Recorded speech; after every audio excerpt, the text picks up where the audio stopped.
Cancele sua consulta e venha limpar a casa. É o mínimo que pode fazer, disse minha nora. Quando eu respondi não, ela se levantou e gritou, na frente de todos: Você nunca serviu para nada. Peguei minha bolsa, saí sem olhar para trás. Dias depois, ela perdeu tudo. Sabe aquele momento em que você percebe que perdeu a si mesma? Que virou sombra na própria família? Foi exatamente o que senti naquele domingo de março, quando minha nora Simone me olhou nos olhos e disse as palavras que mudariam tudo para sempre. Mas deixa eu voltar um pouco. Deixa eu te contar como cheguei até ali, com 68 anos nas costas, sentada numa mesa de aniversário, sendo tratada como trapo velho. A mesa estava cheia. Meu filho Ricardo completava 36 anos, e Simone tinha feito questão de convidar a mãe dela, a irmã, alguns amigos do casal. Eu cheguei cedo, como sempre, trazendo o bolo de chocolate com recheio de doce de leite que faço desde que Ricardo era criança. Aquele bolo que ele comia escondido antes do jantar, que levava na mochila para a escola, que pediu em todos os aniversários até conhecer Simone. Coloquei o bolo na cozinha com cuidado, tinha levado 2 horas para fazer. Simone mal olhou. Ah, você trouxe bolo. Foi só isso que disse com aquele tom que eu já conhecia bem. Aquele tom que não agradece, que não vê esforço, que diminui tudo o que você faz. 15 minutos depois, vi a caixa de confeitaria cara sobre a bancada. Um bolo enorme, decorado com papel de ouro comestível. Meu estômago apertou, mas engoli seco. Também ficou bonito, falei, tentando manter a paz. Simone pegou meu bolo, ainda na travessa de vidro que foi da minha mãe, e simplesmente jogou no lixo, na frente de todo mundo. Não precisa de 2 bolos, Teresa. E esse daqui é de verdade, de profissional. Senti meu rosto queimar. A sogra dela, Dona Marlene, desviou o olhar. A cunhada fingiu que estava mexendo no celular. Ricardo! Ricardo estava na sala. Nem viu. Ouviu e preferiu não ver. Não sei o que é pior. Engoli a humilhação e me sentei na ponta da mesa. Sempre na ponta. Nunca ao lado do meu filho, esse lugar era de Simone. Nunca perto dos netos, eles ficavam do outro lado, longe da avó chata. Eu era a convidada invisível na festa do meu próprio filho. O almoço seguiu naquele clima falso de família feliz. Simone comandava tudo. Quem sentava onde, o que se servia, até as conversas. Ela tinha esse dom de fazer você se sentir pequeno sem gritar. Bastava um olhar, um silêncio calculado, uma frase solta no ar. Foi quando Ricardo comentou sobre a reunião importante que eu tinha na segunda-feira que tudo desmoronou. Mãe vai no oncologista, né? Algum exame de rotina. Oncologista. A palavra ficou pendurada no ar por um segundo. Eu tinha marcado aquela consulta há 3 meses. Um nódulo na mama, provavelmente nada, mas precisava investigar. Não tinha contado para ninguém porque... Bem, porque já sabia que ninguém se importaria de verdade. Seria só mais um peso, mais uma cobrança disfarçada de preocupação. Simone parou de comer. Olhou para mim com aqueles olhos calculistas. Oncologista? Que dia mesmo? Segunda-feira, às 9 da manhã, respondi, sentindo o nó se formar no estômago. Eu já conhecia aquele olhar, já sabia o que vinha. Ah, que pena. Ela limpou a boca no guardanapo, devagar, teatral. É que segunda-feira eu marquei o pessoal da decoração para vir aqui medir tudo. Vou reformar a sala, sabe? E depois tem a faxina pesada para fazer antes deles chegarem. Ia te pedir para vir ajudar. O silêncio que se seguiu foi ensurdecedor. Mas vai na consulta, claro, ela continuou, com aquele sorriso que não chegava nos olhos. Sua saúde é importante. A gente se vira aqui. Sabe aquele momento em que você sente o teste? A armadilha sendo montada na sua frente? Era isso. Eu podia sentir todos me olhando, esperando. Esperando que eu fizesse o que sempre fiz. Ceder. Mas dessa vez, algo diferente aconteceu dentro de mim. Talvez fosse a imagem do meu bolo no lixo. Talvez fosse o cansaço de 3 anos sendo tratada como empregada não remunerada. Talvez fosse o medo real daquele nódulo, o medo de morrer sem nunca ter vivido de verdade. Não posso, Simone, falei, e minha voz saiu mais firme do que eu esperava. Essa consulta é importante, mas te ajudo na quarta-feira, se quiser. O garfo dela parou no ar. Ricardo parou de mastigar. Até os netos, Júlia e Pedro, perceberam a mudança no clima e ficaram quietos. Como assim, não pode? A voz dela tinha mudado, ficado afiada. Teresa, é só remarcar o médico. Ele não vai morrer se você for na outra semana, mas eu preciso da casa limpa segunda-feira. É urgente. Desculpa, mas não dá para remarcar. Essa consulta... Cancele sua consulta e venha limpar a casa. Ela falou isso olhando direto nos meus olhos e pela primeira vez em 5 anos vi quem ela realmente era. Sem máscara. Sem fingimento. É o mínimo que você pode fazer, depois de tudo que a gente faz por você. Tudo que fazem por mim? Senti a raiva subir pela garganta feito lava. Tudo que fazem por mim? Eu que paguei R$85 mil para o investimento deles que nunca deu certo. Eu que dei 35 mil de entrada no carro dela. Eu que paguei a festa de casamento inteira, R$47 mil. Eu que cuido dos netos 4 vezes por semana, cancelando minhas aulas de cerâmica, meus almoços com as amigas, minha vida. Simone, com todo respeito, mas não vou cancelar minha consulta médica. Foi aí que ela se levantou. A cadeira raspou no chão com um som horrível, e ela gritou. Gritou mesmo, com todo mundo olhando. Você nunca serviu para nada. O silêncio que caiu naquela sala foi de cortar a alma.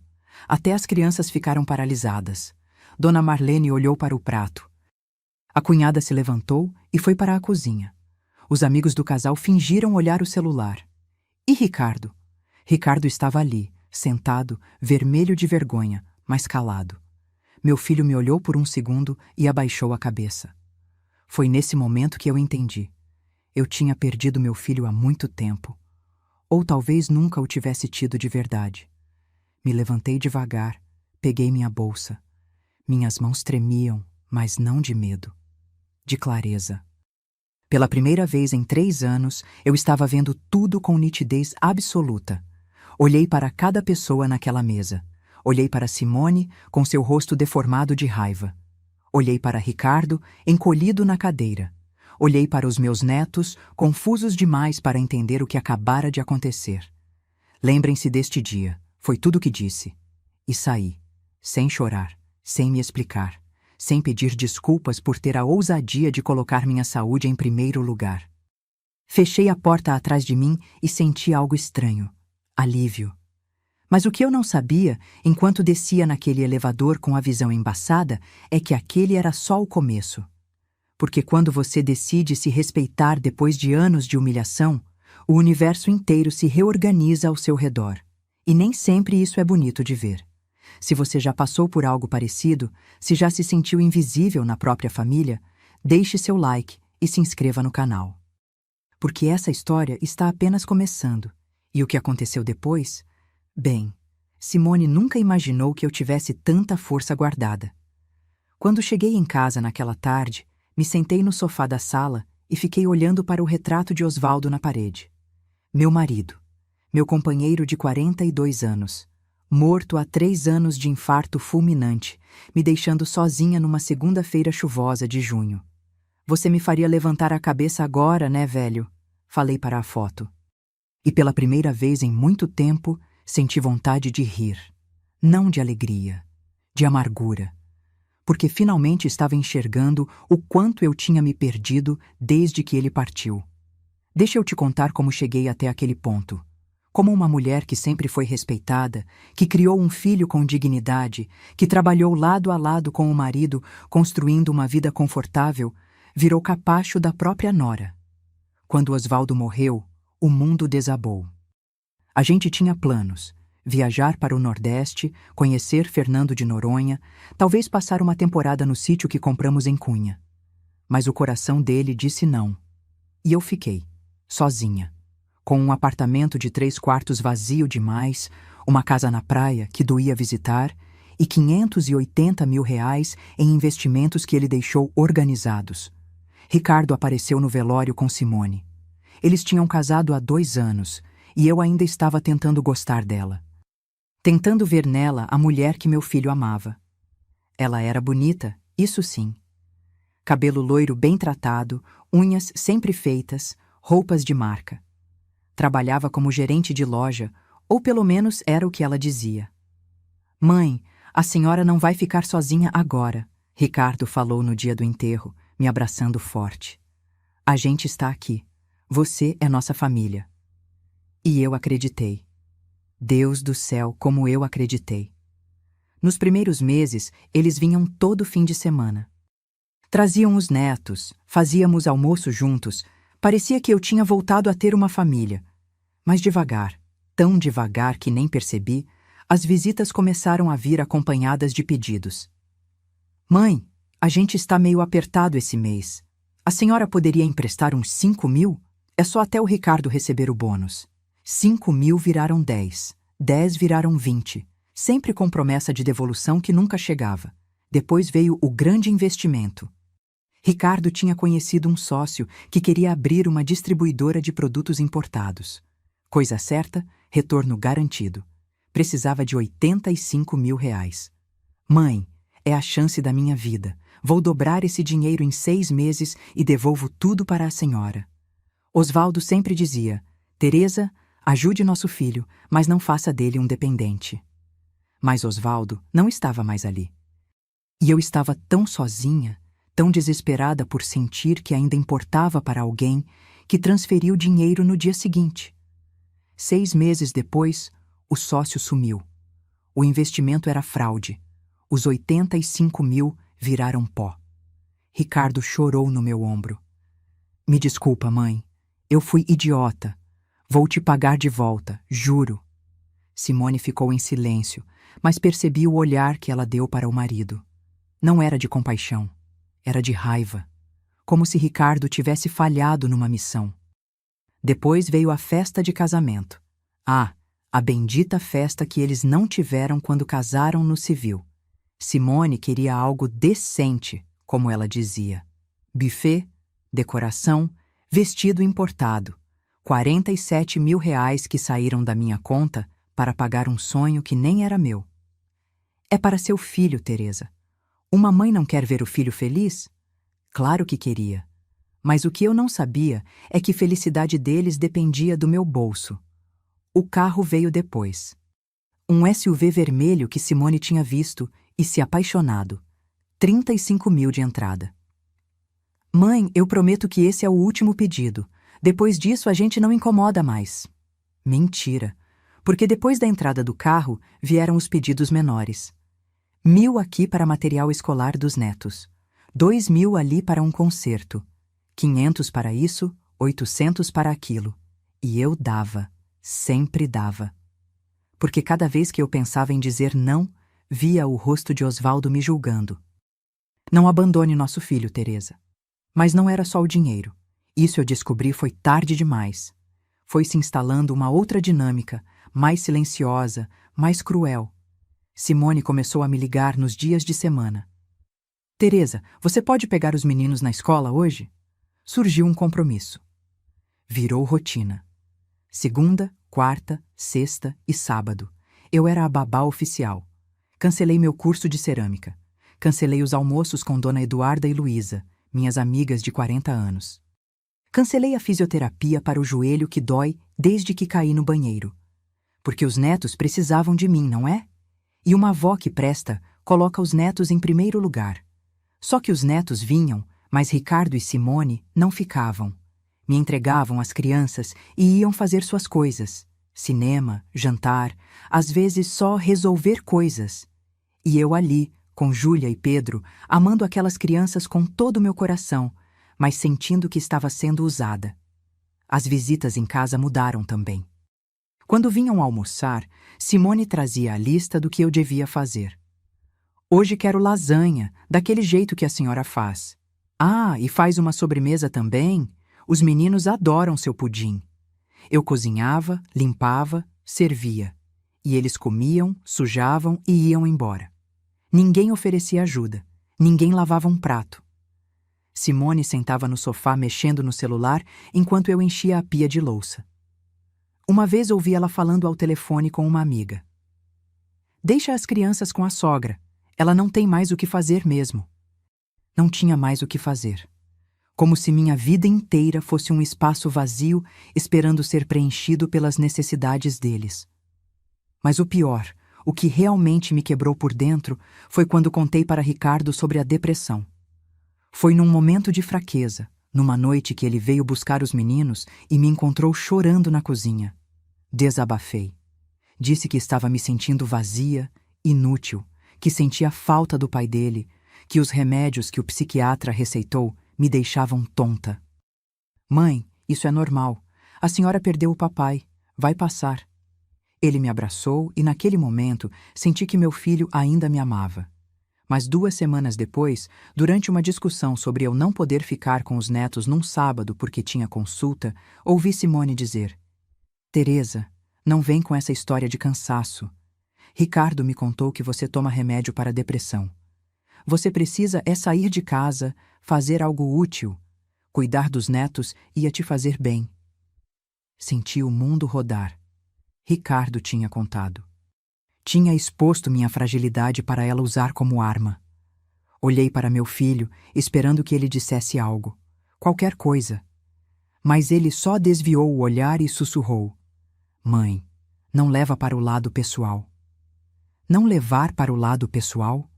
Como não levar para o lado pessoal quando sua própria dor vira munição contra você? Foi naquele dia que comecei a anotar. Peguei o caderno velho de capa dura marrom que minha mãe me deu quando casei. Anote as coisas importantes da vida, filha. A memória falha, mas o papel não esquece. Comecei a escrever tudo, cada pedido de dinheiro, cada humilhação disfarçada de favor, cada vez que cancelei minha vida para servir a deles. As páginas foram se enchendo de uma verdade que eu não queria ver. Eu tinha virado invisível. Pior que invisível. Tinha virado útil apenas quando precisavam. E a consulta que eu ia fazer na segunda-feira, aquela que Simone quis que eu cancelasse, era sobre um nódulo que senti no banho 3 meses antes. Marquei a consulta, mas não contei para ninguém, porque já sabia. Iam minimizar. Iam dizer que eu estava exagerando. Ou pior, iam transformar minha dor em mais uma obrigação deles terem que me aguentar. Então eu guardei para mim. Como guardei tanta coisa. Sentada naquele sofá, depois de sair do almoço de aniversário, olhei para o caderno marrom na estante. Peguei ele e folheei as páginas. 3 anos de registros. 3 anos de me anulando. 3 anos acreditando que amor era se sacrificar até desaparecer. Chega, falei em voz alta para a sala vazia. Chega. Peguei o telefone e fiz algo que não fazia há anos. Liguei para a doutora Beatriz, minha amiga dos tempos de faculdade. Advogada brilhante que Simone não gostava e que por isso eu tinha me afastado. Teresa, quanto tempo, eu estava com saudade. E ali, naquele domingo à tarde, com o gosto amargo da humilhação ainda na boca, eu comecei a contar. Contei tudo. E quando terminei, doutora Beatriz ficou em silêncio por um momento. Teresa, você sabe que tem direitos, né? Você sabe que pode mudar isso tudo? Não, eu não sabia. Ou talvez soubesse, mas tivesse medo demais de acreditar. Vem aqui segunda-feira, depois da sua consulta. A gente precisa conversar sério. Desliguei o telefone com as mãos tremendo. Não de medo, de algo novo. Algo que eu não sentia há muito tempo. Esperança. Mas o que eu ainda não sabia é que aquela decisão de me respeitar ia desencadear uma tempestade. E quando a verdade começasse a aparecer, descobriria que Simone escondia muito mais do que só ingratidão. E você? Já se sentiu usado por quem deveria te amar? Já cancelou sua vida para servir aos outros? Continue comigo, porque o que descobri sobre minha nora nas semanas seguintes me fez questionar se algum dia conhecia a verdade. A segunda-feira amanheceu cinza. Dessas manhãs de São Paulo onde o céu parece pesar sobre a cidade. Acordei às 6, mesmo sem ter conseguido dormir direito. O celular tinha 32 mensagens não lidas. 32. Todas de Ricardo. Não abri nenhuma. Tomei meu café sozinha, como sempre fiz desde que Osvaldo partiu. Pão na chapa, café passado, uma fatia de mamão. A rotina me acalmava. Me lembrava que eu ainda existia, mesmo quando todos me tratavam como se eu não existisse. A consulta era às 9. Cheguei com 40 minutos de antecedência porque sempre fui assim, pontual, organizada, responsável. As coisas que meu filho parece ter esquecido que aprendi com minha mãe e tentei ensinar a ele. Teresa Mendonça? A enfermeira chamou meu nome e senti o estômago apertar. O Dr. Peralta foi direto ao ponto. Homem sério, de uns 50 anos, que não desperdiça tempo com rodeios. O nódulo que a senhora encontrou, fizemos a biópsia na semana passada. Resultado veio hoje. É benigno. Benigno. A palavra mais bonita do dicionário naquele momento. Senti as lágrimas virem, mas segurei. Tem certeza? Absoluta. Mas a senhora precisa fazer acompanhamento semestral. E, Dona Teresa? Ele tirou os óculos e me olhou com aquela cara de médico que vai dar bronca. A senhora está com a pressão nas alturas, 160/90. Isso é perigoso. Está passando por algum estresse? Estresse. Dei uma risada curta, sem humor. Doutor, o senhor tem algumas horas livres? Ele não riu. Receitou remédio para a pressão e me fez prometer que voltaria em 2 semanas. Saí daquele consultório com uma sensação estranha, alívio misturado com raiva. Raiva porque eu quase cancelei aquela consulta. Quase coloquei a faxina da casa da minha nora acima da minha própria saúde. Mas ninguém da minha família sabia do resultado. E sabe de uma coisa? Decidi que não ia contar. Não ainda. Queria ver quanto tempo levaria para alguém perguntar. Fui direto para o escritório da doutora Beatriz. Ela me recebeu com aquele abraço apertado de amiga de verdade. Beatriz era tudo que Simone odiava. Independente, direta, bem-sucedida, mulher que não abaixava a cabeça para ninguém. Deixa eu ver se entendi direito, ela disse depois que contei tudo, anotando num bloco. Você emprestou 85 mil para o investimento que fracassou. Pagou 47 mil na festa de casamento. Deu 35 mil de entrada no carro, mais os pequenos valores que somam... Quanto mesmo? Peguei meu caderno marrom. Aquele caderno que virou meu confidente silencioso. 16 mil em 3 anos. Coisas pequenas. 1.000 aqui, 2.000 ali. Beatriz parou de escrever e me olhou. Teresa, você sabe quanto isso dá? 183 mil reais, respondi. Eu sabia. Claro que sabia. Cada centavo estava gravado na minha memória como uma cicatriz. E eles devolveram quanto? Silêncio. Nada, completei. 0. Sempre tem uma desculpa. Ricardo vai receber o bônus e nunca recebe. Simone vai vender umas coisas e nunca vende. Está sempre apertado, sempre no próximo mês. Beatriz se recostou na cadeira. Teresa, você foi casada em comunhão parcial de bens? Fui. Então metade de tudo que você e Osvaldo construíram é legalmente seu. O apartamento, a casa da praia, os investimentos, tudo. E você tem todo o direito de fazer o que quiser com esse patrimônio. Eu sei disso, Bia. Sabe? Ela levantou uma sobrancelha. Porque pelo que você me contou, parece que está pedindo permissão para viver sua própria vida. A frase me acertou como um tapa. Permissão. Era exatamente isso. Eu estava pedindo permissão para existir na minha própria vida. Quero que você faça um levantamento completo, pedi. Cada centavo que emprestei, cada promessa não cumprida, quero tudo documentado. E depois? Depois eu vou fazer o que deveria ter feito há muito tempo. Vou me respeitar. Saí de lá com uma pasta cheia de documentos e um plano. Beatriz tinha me mostrado algo que eu não queria ver. Eu tinha poder. Poder financeiro, poder legal, poder de escolha. Eu é que tinha entregado esse poder de bandeja para quem não merecia. Os dias seguintes foram reveladores. Ricardo ligou 18 vezes na terça-feira. Mandou mensagens em caixa alta. Mãe, pelo amor de Deus, atende o telefone. Mas eu não atendi. Pela primeira vez na vida, não estava disponível imediatamente. Na quinta-feira, ele apareceu no meu apartamento. Toquei a campainha às 10 da manhã. Eu estava tomando chá na varanda, lendo um livro que comprei há 2 anos e nunca tinha tempo de ler. Abri a porta. Ele estava com cara de quem não dormia.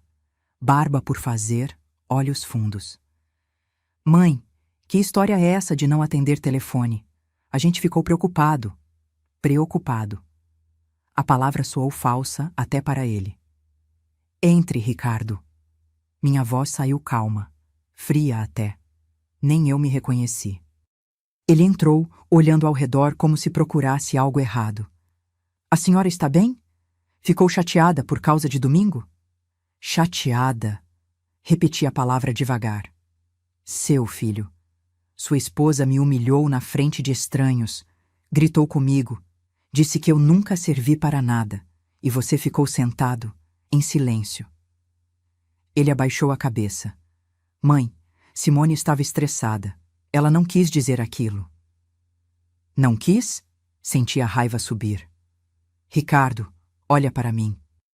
Olha bem para mim e me diz. Quando foi a última vez que você me perguntou como eu estava? De verdade? Não para pedir dinheiro, não para eu cuidar dos seus filhos. Quando? Ele abriu a boca. Fechou.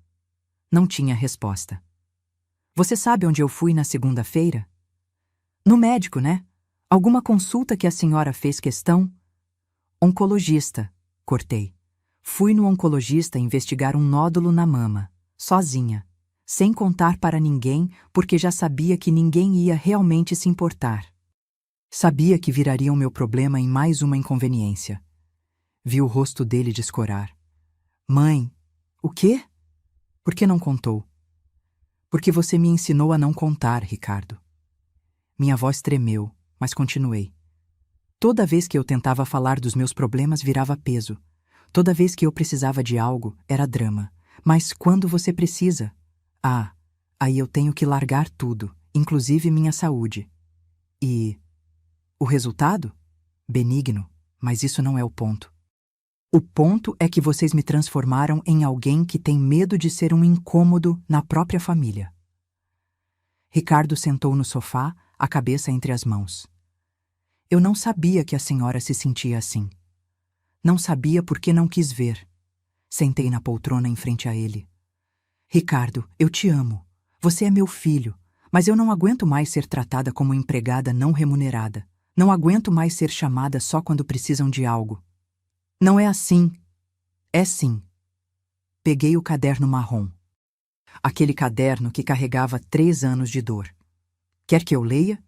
15 de março de 2023.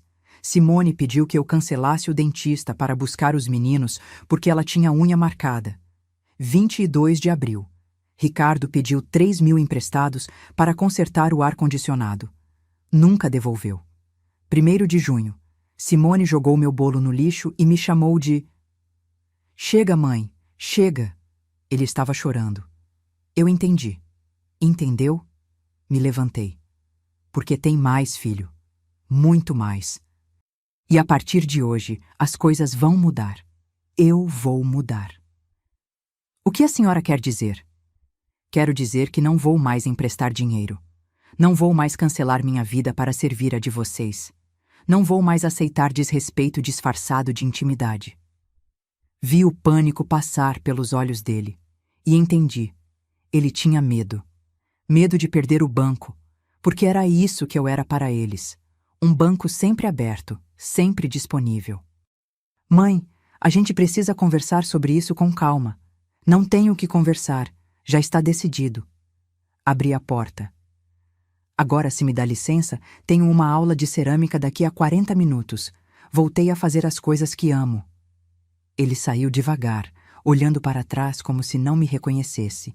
E talvez não reconhecesse mesmo, porque aquela Teresa que abaixava a cabeça, que pedia desculpas por existir, que se anulava para agradar, essa Teresa tinha morrido no domingo. No minuto em que peguei minha bolsa e saí daquela mesa. O que Ricardo não sabia, o que nenhum deles sabia, é que eu estava apenas começando.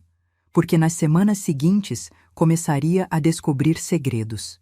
Segredos que explicavam muita coisa. Segredos que mudariam tudo. E quando a verdade viesse à tona, Simone descobriria que subestimou completamente a velha inútil. Alguma vez você já foi tratado como banco ambulante pela própria família? Já sentiu que só te procuram quando precisam? A história está ficando séria e posso te garantir. O que descobri sobre Simone foi muito além de simples ingratidão. Preciso voltar àquele domingo. Preciso te contar cada detalhe do que aconteceu naquela mesa. Porque foi ali que tudo desmoronou de vez. Foi ali que percebi que não tinha mais volta. Sabe quando você sente o cheiro da tempestade antes dela chegar? Era isso. Desde que entrei naquele apartamento, com meu bolo feito com amor nas mãos, eu senti. O ar estava pesado. Falso. Simone abriu a porta com aquele sorriso que não aquecia nada. Oi, Teresa. Chegou cedo, como sempre. Não era elogio, era crítica disfarçada. Como se ser pontual fosse defeito.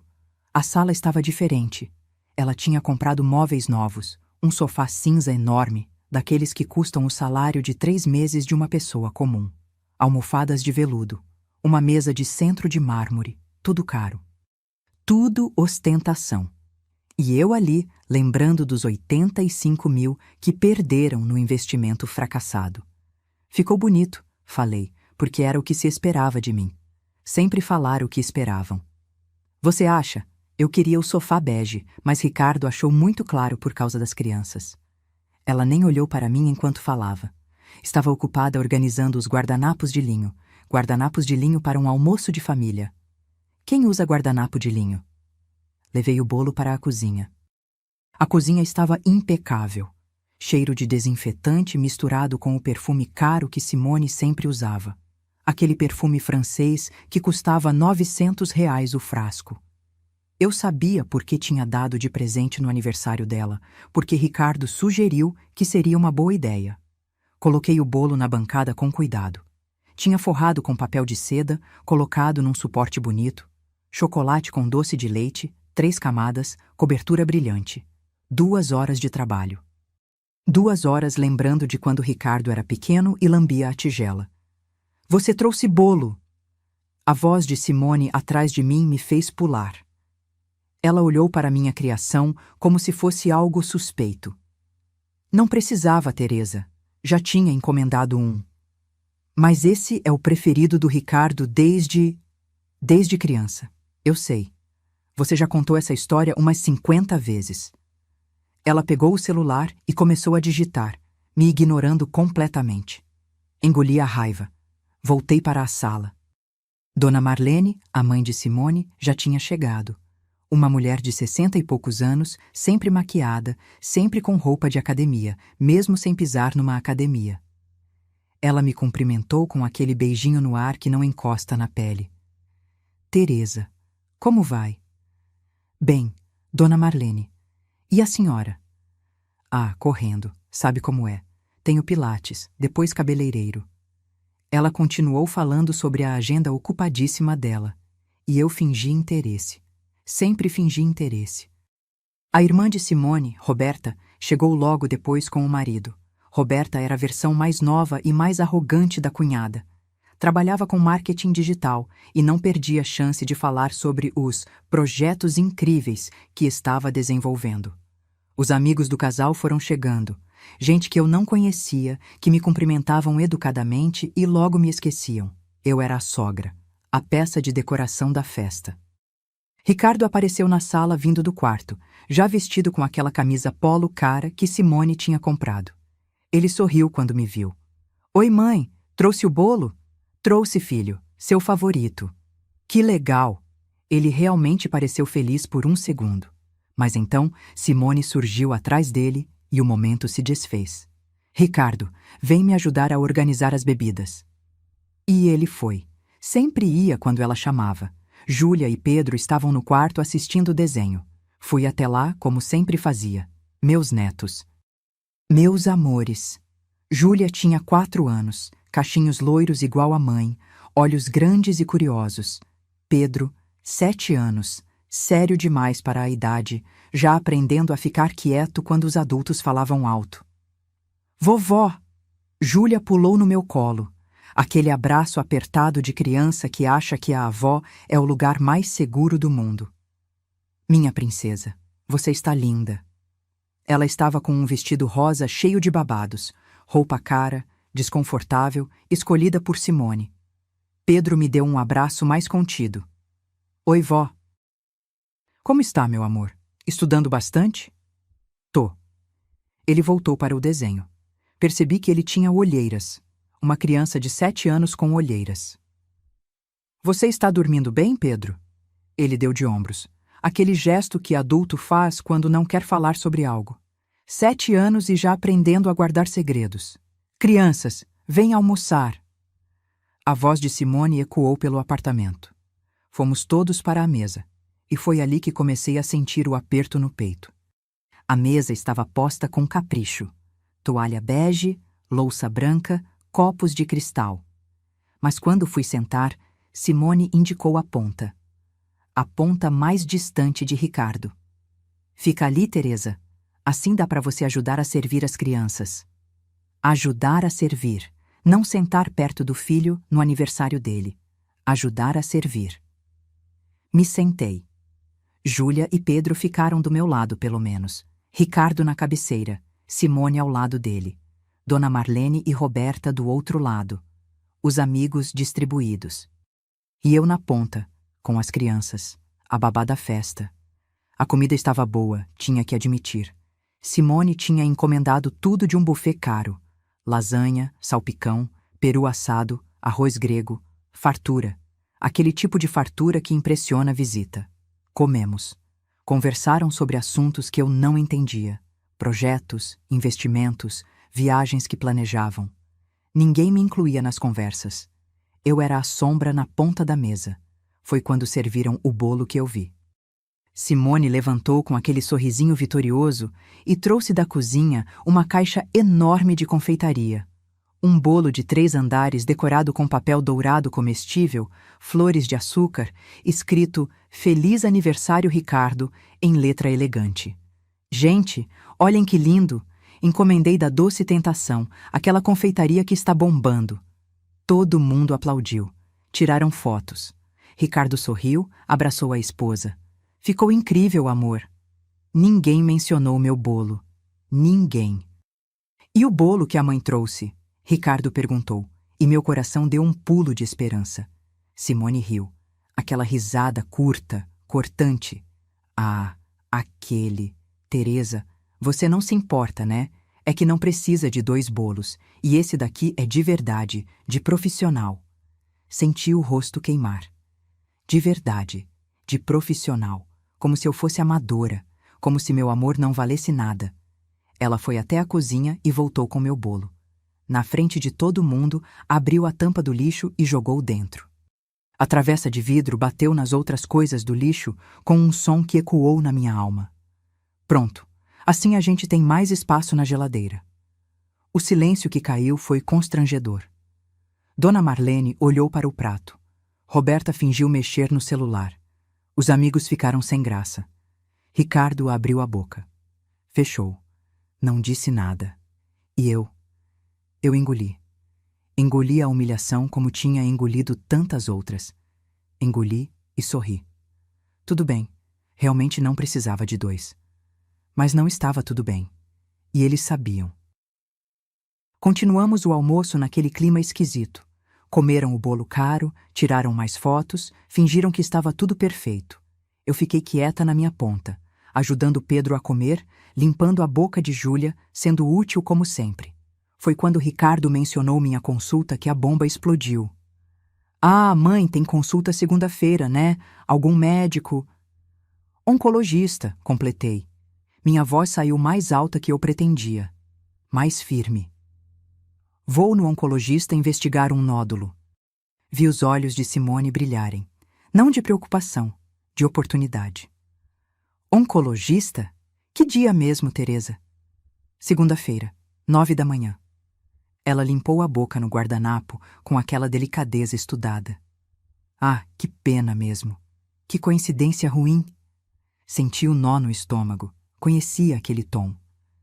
É que segunda-feira vou ter o pessoal da decoração aqui. Vou reformar a sala toda, sabe? Mudei de ideia sobre o sofá.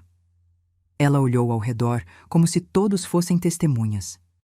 E antes do pessoal chegar, preciso fazer uma faxina pesada. Limpar os armários, tirar tudo do lugar. É muito trabalho. Ninguém disse nada. Todo mundo sabia onde aquilo ia dar. Ia te ligar para pedir ajuda, Teresa. Você sempre foi tão boa com essas coisas. Ela fez uma pausa, teatral, calculada. Mas vai na consulta, claro. Sua saúde é importante, a gente se vira. A armadilha estava armada. Se eu fosse na consulta, era egoísta. Se cancelasse, provava que família vem primeiro. Era teste. Sempre foi teste. E pela primeira vez na vida, decidi reprovar. Não posso, Simone. Essa consulta é importante. O garfo dela parou no ar. Ricardo parou de mastigar. Até as crianças perceberam a mudança e ficaram quietas. Como assim, não pode? A voz dela mudou. Ficou fria, afiada. É uma consulta médica importante. Marquei há 3 meses. Não dá para remarcar assim. Teresa. Ela disse meu nome como se estivesse explicando algo para uma criança burra. É só ligar para o consultório e remarcar. Médico não vai morrer se você for semana que vem. Mas eu preciso dessa casa limpa segunda-feira de manhã. É urgente. Por que é urgente? Ouvi minha própria voz perguntando. E me surpreendi. Nunca tinha questionado Simone antes. Ela piscou, desestabilizada por 1 segundo. Porque o pessoal da decoração vem segunda. Já falei. E não pode vir terça ou você limpar sozinha? O silêncio que caiu na mesa foi de cortar com faca. Sozinha? Simone repetiu a palavra como se fosse absurda. Teresa, você está vendo o tamanho dessa casa? Acha que dá para limpar tudo sozinha? E eu trabalho, se esqueceu. Eu também trabalhei a vida inteira, respondi. E limpei minha casa, e criei meu filho, e cuidei do meu marido quando ficou doente. Isso foi diferente. Foi igual, Simone. A diferença é que eu não pedia para ninguém cancelar consulta médica para me servir. Ricardo finalmente falou. Mãe, acho que está exagerando. Exagerando? Olhei para meu filho. Ricardo, sua esposa está me pedindo para cancelar uma consulta de oncologista para limpar a casa dela. E você acha que eu estou exagerando? Simone se levantou. A cadeira raspou no chão com um som horrível. Seu rosto estava vermelho, desfigurado pela raiva. Cancele sua consulta e venha limpar a casa. É o mínimo que você pode fazer depois de tudo que a gente faz por você. Tudo que fazem por mim. A frase ecoou na sala como tiro. Senti algo quebrar dentro de mim. Todas as vezes que abaixei a cabeça. Todos os pedidos não pagos. Todas as humilhações engolidas. Tudo veio à tona numa onda que não dava mais para segurar. Não, falei. Simples assim. Não vou cancelar. Foi quando ela explodiu de verdade. Gritou. Gritou tão alto que Júlia começou a chorar. Você nunca serviu para nada. Nunca. Só fica aí se fazendo de coitada, de mártir, mas nunca fez nada de útil. Seu marido te sustentou a vida inteira. Agora quer bancar a importante? Quer que todo mundo fique com pena de você? Você não serve para nada. As palavras caíram sobre mim como chuva de pedras. Cada uma doía. Cada uma arrancava um pedaço. Olhei ao redor. Dona Marlene olhava para o prato, envergonhada. Roberta tinha levantado e ido para a cozinha. Os amigos olhavam para o celular, desconfortáveis. Pedro chorava baixinho. Júlia escondia o rosto no meu braço. E Ricardo? Ricardo estava ali, sentado, vermelho de vergonha, mas calado. Meu filho, a pessoa que eu carreguei no ventre, que eu acordei de madrugada para amamentar, que eu protegi do mundo, estava calado. Me levantei devagar. Peguei minha bolsa. Minhas mãos tremiam, mas não de medo, de clareza absoluta. Olhei para cada pessoa naquela mesa. Gravei cada rosto na memória. Lembrem-se deste dia, falei. Minha voz saiu firme, forte. Lembrem-se de hoje. Peguei Júlia no colo, beijei sua testa. Vovó te ama, minha princesa. Sempre vai amar. Beijei Pedro também. Você também, meu amor. Nunca esqueçam disso. Olhei para Ricardo uma última vez. Filho, quando você decidir ser homem de verdade, você sabe onde me encontrar. E saí. Fechei aquela porta e caminhei até o elevador. Minha visão estava embaçada, mas não chorei. Não ali. Não ainda. Dentro do elevador, sozinha, finalmente deixei as lágrimas caírem. Mas não eram lágrimas de dor. Eram de libertação. Porque pela primeira vez em 3 anos eu tinha escolhido a mim mesma. Tinha me colocado em primeiro lugar e não ia mais voltar atrás. O que eu não sabia, enquanto descia aqueles 12 andares, é que aquela decisão ia desencadear uma avalanche. E quando toda a verdade viesse à tona, descobriria que Simone não era só cruel. Ela era muito pior do que eu imaginava. Você já passou por uma humilhação pública assim? Já teve que escolher entre sua dignidade e manter a paz na família? Continue aqui, porque o que aconteceu depois daquele dia mudou tudo. E quando digo tudo, é tudo mesmo. Cheguei em casa e tranquei a porta. Encostei nela por 1 minuto, esperando o colapso, esperando desabar em choro, em desespero, em arrependimento. Mas não veio. Sabe o que veio? Silêncio. Um silêncio limpo. Como se tivessem tirado um peso de cima do meu peito que eu carregava há tanto tempo que nem lembrava mais como era respirar direito. Fui até a cozinha, coloquei água para ferver. Chá de camomila. Minha mãe sempre dizia: Teresa, quando o mundo estiver pesado demais, faça um chá e sente na varanda. As coisas ficam mais claras. Sentei na varanda com a xícara fumegante nas mãos. Lá embaixo, São Paulo continuava. Carros buzinando, gente correndo, vida acontecendo.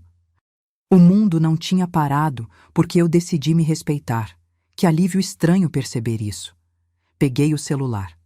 47 mensagens agora. Não li nenhuma, mas fiz algo que não fazia há anos. Liguei para a doutora Beatriz. Bia, sou eu. Você tem tempo amanhã? Teresa? Claro. Aconteceu alguma coisa? Aconteceu tudo. E pela primeira vez senti um sorriso pequeno nos lábios. Eu disse não, e o céu não caiu. Ouvi o riso dela do outro lado. Finalmente, vem aqui amanhã às 3. Vamos tomar um café e você me conta direitinho. E Teresa? Estou orgulhosa de você. Orgulhosa. Quando foi a última vez que alguém disse isso para mim? Dormi naquela noite. Dormi de verdade. Sem aquele aperto no peito, sem sonhar com discussões, sem acordar no meio da madrugada preocupada se fiz algo errado. Dormi como não dormia há 3 anos. Na segunda de manhã, fui para a consulta. Dr. Peralta me deu a notícia. Benigno. E quando saí daquele consultório, me senti renascer. Não pelo resultado médico, mas porque tinha escolhido ir. Tinha escolhido me escolher. O escritório da Beatriz ficava num prédio comercial na Faria Lima, elegante, moderno, cheio de advogados de terno correndo de um lado para o outro. Ela me recebeu com aquele abraço apertado de quem sabe exatamente pelo que você passou. Conta tudo, não pula nada. E eu contei. Cada detalhe daquele almoço maldito. Cada palavra envenenada de Simone. O silêncio covarde do Ricardo. O bolo no lixo. Tudo. Quando terminei, Beatriz estava anotando furiosamente num bloco amarelo. Teresa, você percebe o que isso é, né? Ela parou de escrever e me olhou. Isso é abuso financeiro e emocional. Isso tem nome. E tem solução legal. Eu não quero processar meu filho, Bia. Não estou falando de processo. Estou falando de você se proteger. Ela abriu uma pasta. Você me pediu para fazer um levantamento. Eu fiz. E Teresa, tem coisas aqui que você precisa saber.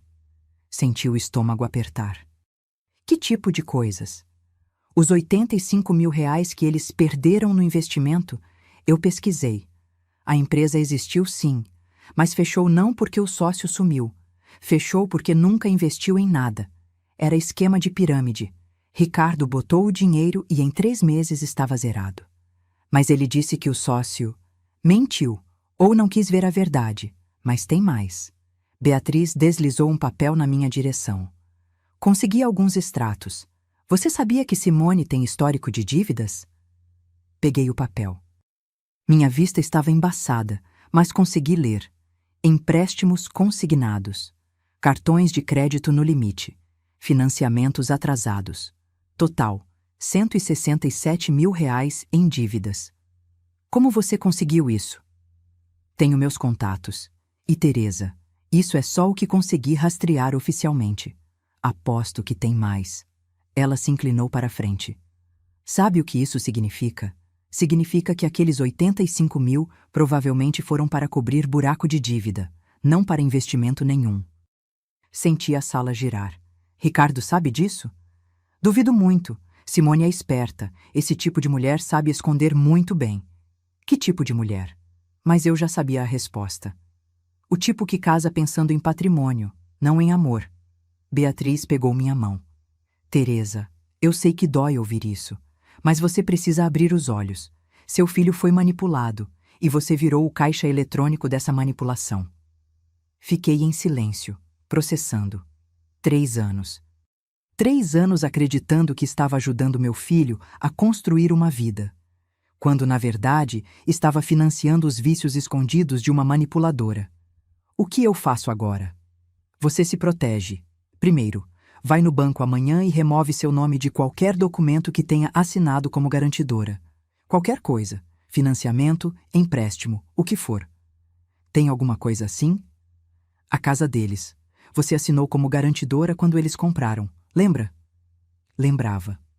Ricardo tinha pedido, dizendo que era só uma formalidade, que nunca seria acionado. Para ajudar a gente conseguir a aprovação, mãe, a senhora nem vai precisar pagar nada. Remove seu nome imediatamente. Segundo, vamos fazer um documento formal cobrando os R$ 183 mil, com todos os comprovantes, todas as datas. Terceiro, você vai fazer um novo testamento. Testamento? A palavra me gelou. Teresa, você tem patrimônio, apartamento, casa na praia, investimentos. Tudo isso pode ser manipulado se você não se proteger. Não estou dizendo para deserdar seu filho, mas para garantir que seu patrimônio seja usado da forma que você quer, não da forma que Simone quer. Saí daquele escritório com a cabeça zunindo e uma pasta cheia de documentos, mas também com algo novo, um plano. Nos dias seguintes, segui cada instrução da Beatriz. Fui no banco, removi meu nome como garantidora. O gerente me olhou surpreso. Tem certeza, dona Teresa? Isso pode afetar o financiamento do seu filho. Tenho certeza. Marquei com o tabelião para fazer o novo testamento. Sentada naquele escritório gelado, assinando papéis, senti que estava tomando de volta minha vida, meu dinheiro, minha escolha. E fiz mais. Comecei a viver. Voltei para as aulas de cerâmica. A professora, dona Carminha, uma senhora de 70 e poucos anos, com mãos fortes e sorriso largo, me recebeu com alegria. Teresa, quanto tempo! Achei que tinha desistido. Desisti de muita coisa errada, dona Carminha, mas agora voltei. Liguei para minhas amigas, Eduarda e Luísa, companheiras de décadas que eu tinha abandonado porque Simone sempre precisava de mim nos dias que a gente marcava encontro. Teresa, menina, cadê você? Eduarda gritou no telefone. Estive perdida, mas me achei. Marcamos almoço para sexta-feira. Fomos naquele restaurante italiano da Vila Madalena que a gente amava. Comemos massa, bebemos vinho, rimos até doer a barriga. E pela primeira vez em anos, não olhei o celular uma vez sequer. Você está diferente, Luísa comentou, me estudando com aqueles olhos perspicazes de quem te conhece há 40 anos. Estou. Estou me lembrando de quem eu era antes de virar sombra. Eduarda pegou minha mão. Aquela peste da sua nora continua te usando? Contei tudo. O almoço, a humilhação, minha decisão. Quando terminei, as duas estavam com os olhos marejados. Eu sempre soube que aquela mulher era cobra, Eduarda resmungou. Desde o primeiro dia. Lembra, Luísa? Eu disse para você. Disse mesmo. Mas ninguém fala mal da nora de ninguém, né? Aprendi isso da forma difícil. Luísa suspirou. Mas Teresa, seu filho não falou nada? Não tentou contato?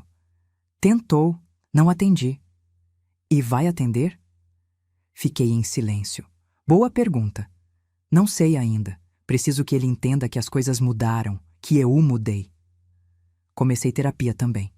Doutora. Helena tinha consultório num sobrado antigo em Pinheiros. Mulher de uns 50 anos, cabelos grisalhos soltos, jeito calmo que te fazia querer contar tudo. Teresa, você passou 3 anos se anulando. Isso não se cura da noite para o dia. Mas o primeiro passo, que é reconhecer o problema, você já deu. Nas sessões, fui desconstruindo camadas e camadas de culpa. Culpa por dizer não. Culpa por não ser a mãe perfeita. Culpa por ter limites. Culpa por existir e ocupar espaço. Você sabe por que Simone reagiu daquele jeito? Doutora Helena perguntou numa sessão. Por que eu desobedeci? Porque você mostrou que tem poder. E pessoas manipuladoras não aguentam quando você descobre seu próprio poder. Poder. Eu tinha poder. Demorei 68 anos para entender isso. Uma tarde, quase 2 semanas depois do almoço, Ricardo apareceu no meu prédio. O porteiro me ligou. Dona Teresa, seu filho está aqui. Mando subir? Meu coração disparou. Mas respirei fundo. Manda. Quando abri a porta, levei um susto. Ricardo estava acabado. Barba por fazer, olhos fundos, roupa amassada. Parecia que não dormia há dias. Mãe! A voz dele saiu quebrada. A gente precisa conversar. Foi nessa conversa que tudo começou a mudar. Porque eu não fui a Teresa que cede, que abafa, que perdoa sem questionar. Fui a Teresa nova, a que tem voz, a que tem limites. E quando Ricardo saiu daquele apartamento 1 hora depois, ele sabia. A mãe que ele tinha não existia mais. No lugar dela, tinha uma mulher que finalmente tinha aprendido a se respeitar. Mas o que nenhum de nós sabia ainda é que Simone estava prestes a perder tudo.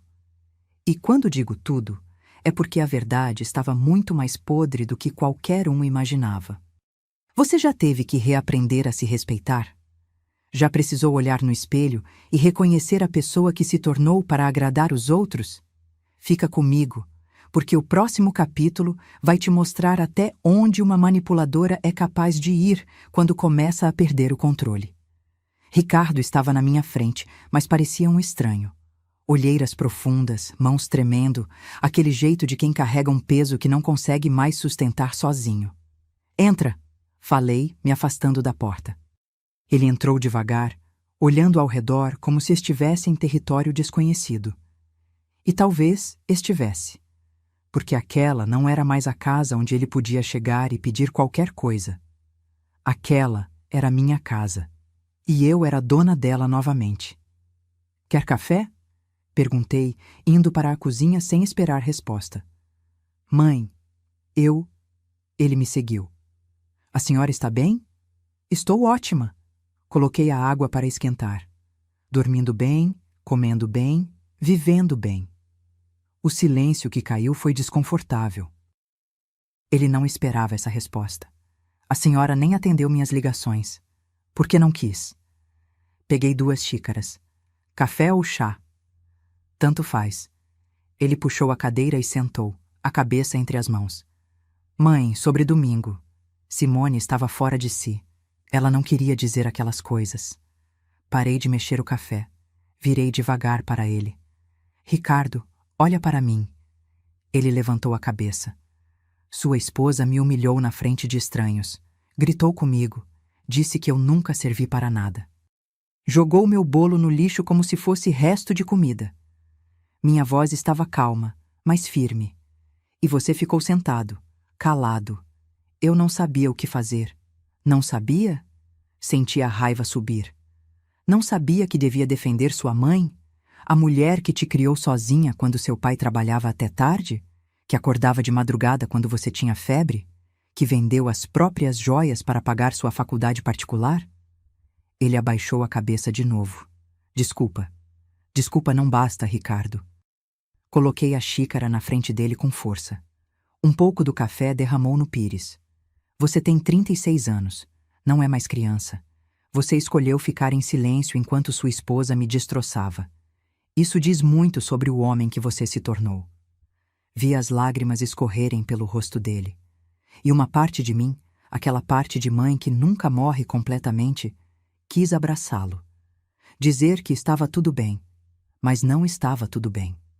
Por que você veio aqui, Ricardo? Ele limpou o rosto com as costas da mão. Por quê? Porque a gente precisa de ajuda. E lá estava, a verdade nua e crua. Não veio pedir desculpas de verdade. Veio pedir ajuda. Que tipo de ajuda? Financeira. Ele não conseguia me olhar nos olhos. Simone fez uma besteira. Pegou um empréstimo bancário sem me contar. Usou a casa como garantia.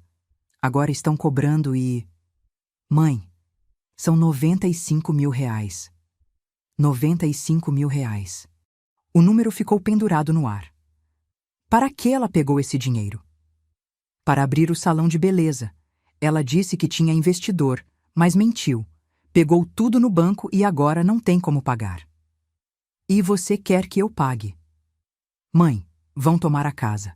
A gente vai ficar na rua com as crianças. Não vão tomar nada. Sentei na frente dele, porque eu removi meu nome como garantidora na semana passada. Vi a cor sumir do rosto dele. O quê?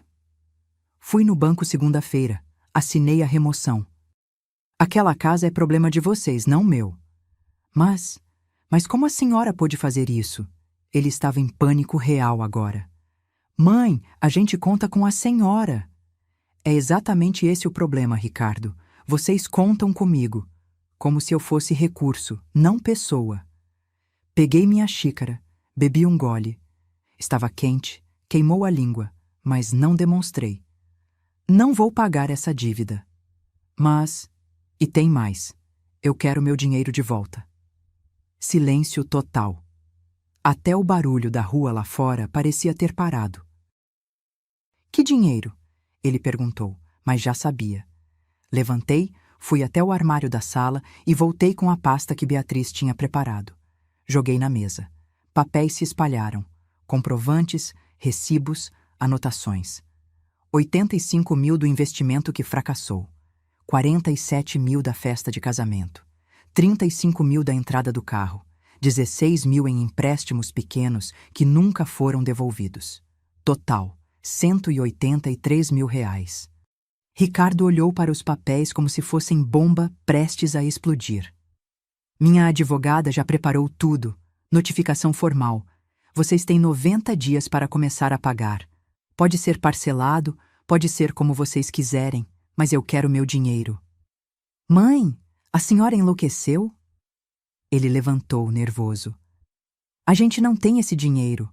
Como vamos pagar isso? E a dívida da Simone? Não é meu problema. E quando falei isso, senti uma libertação tão grande que quase assustou. Vocês são adultos. Trabalham, se virem. A senhora está fazendo isso por causa de uma briga boba? Briga boba? Me levantei também. Agora estávamos cara a cara. Ricardo, sua esposa me chamou de inútil. Disse que eu nunca servi para nada. Na frente dos seus filhos. Na frente de estranhos. E você chama isso de briga boba? Ela estava estressada. Chega! Minha voz saiu mais alta do que eu queria, mais forte. Chega de desculpas para ela. Chega de você minimizar o que ela faz. Ela me trata como lixo há 3 anos e você deixa. Você permite. Ele ficou paralisado. Acho que nunca tinha me visto gritar de verdade. Sabe quando começou, Ricardo? Quando seu pai morreu. Eu fiquei vulnerável, sozinha, desesperada por família. E ela viu isso. Viu a oportunidade. Foi sugando aos poucos dinheiro, tempo, dignidade. E você? Você foi junto. Porque era mais fácil sacrificar sua mãe do que confrontar sua esposa. Não é assim. É exatamente assim. Peguei mais papéis da pasta. Você sabia que sua esposa tem R$ 167 mil em dívidas? Empréstimos, cartões, financiamentos atrasados? Vi o choque genuíno no rosto dele. Como você sabe disso? Minha advogada investigou. E Ricardo, aqueles 85 mil do investimento? Nunca foram para investimento nenhum. Foram para cobrir dívidas dela, dívidas de jogo online. Isso é mentira. Mas a voz dele não tinha certeza. É verdade. E se você não acredita em mim, pergunte para ela. Olha nos olhos dela e pergunta. Empurrei os papéis na direção dele. Leva isso, lê com calma. E quando você digerir toda a verdade, quando você finalmente acordar e ver quem você casou, a gente conversa de novo. Ricardo pegou os papéis com mãos tremendo, olhou para mim com aquela cara de criança perdida, e eu senti pena. Claro que senti. Era meu filho, mas pena não ia me fazer voltar atrás. E os meninos? Ele perguntou, a voz quebrada. A senhora não quer mais ver os netos? Aquilo doeu fundo. Mas respirei. Quero ver meus netos, mas nos meus termos, quando eu quiser, não quando Simone precisar de babá grátis. Fui até a porta, abri. E Ricardo? Eles podem vir aqui quando quiserem. Essa porta está sempre aberta para Júlia e Pedro. Mas para a Simone? Nunca mais. Ele passou por mim, parou no batente. A senhora mudou. Mudei. Finalmente aprendi a me respeitar. Olhei nos olhos dele, aqueles olhos castanhos iguais aos do pai. E quando você aprender a me respeitar também, quando você crescer e virar o homem que seu pai tentou te ensinar a ser, eu estou aqui. Mas enquanto você escolher ela em vez da sua dignidade, em vez da verdade, a gente não tem mais o que conversar. Fechei a porta. Encostei nela. Ouvi os passos dele se afastando pelo corredor. O elevador chegando. A porta se fechando. E então, só então, deixei as lágrimas caírem. Não eram lágrimas de arrependimento. Eram de luto. Luto pelo filho que eu achei que tinha criado, pelo homem que ele deveria ter se tornado, pelas escolhas que ele fez que o transformaram em alguém que eu não reconhecia mais. Mas também eram lágrimas de alívio, porque finalmente tinha dito tudo, finalmente tinha botado para fora 3 anos de mágoa engolida. O celular tocou. Era Beatriz. E aí, ele apareceu? Apareceu. E eu disse tudo. E como você está?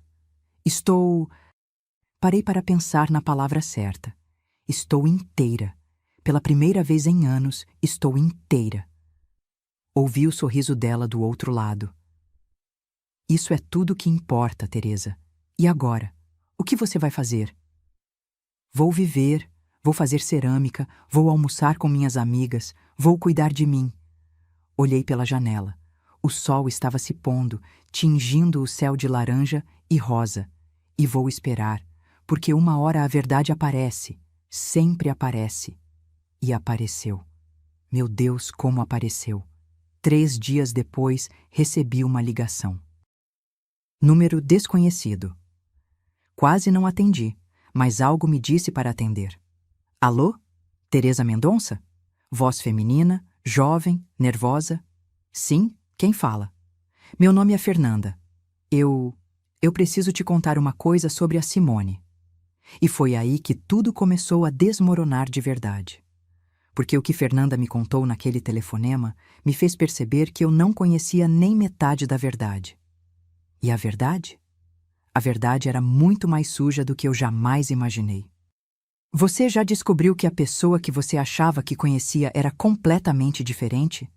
Já recebeu aquele telefonema que muda tudo? Continue aqui, porque o que essa mulher me revelou sobre Simone foi só o começo de uma avalanche que destruiu tudo. Fernanda? Repeti o nome, tentando lembrar se conhecia alguém assim. Nada. Eu era a melhor amiga da Simone, antes dela casar com seu filho. A voz dela tremeu. A gente se afastou quando ela arrumou o Ricardo, mas... Eu não aguento mais carregar isso sozinha. Meu coração disparou. Sentei no sofá, apertando o telefone contra o ouvido. Carregar o quê? Ouvi ela respirar fundo do outro lado. Simone não casou com Ricardo porque amava ele. Foi planejado, tudo foi planejado desde o começo. Senti o chão sumir debaixo dos meus pés. Como assim planejado? A gente trabalhava juntas numa loja de roupas no Shopping Eldorado. Simone sempre foi ambiciosa, sabe? Mas não do jeito bom, do jeito calculista. Fernanda fez uma pausa. Um dia ela viu Ricardo comprando presente para alguém. Perguntou para a gerente quem era. A gerente conhecia ele. Disse que era filho de família bem de vida. Que os pais tinham patrimônio, investimentos. Minha boca secou. Você está dizendo que... Estou dizendo que ela foi atrás dele de propósito. Descobriu onde ele trabalhava, começou a aparecer no mesmo lugar por acaso. Forçou o encontro. Eu vi tudo, Teresa. Eu vi ela planejando cada passo. As paredes pareciam estar fechando ao meu redor. Por quê? Por que você está me contando isso agora? Porque eu vi no Facebook, vi aquela foto do aniversário do Ricardo e você estava lá, no canto com aquela cara.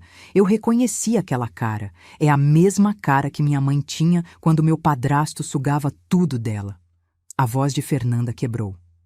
E eu tenho prints, Teresa. Conversas antigas que ela não sabe que eu guardei. Que tipo de conversas?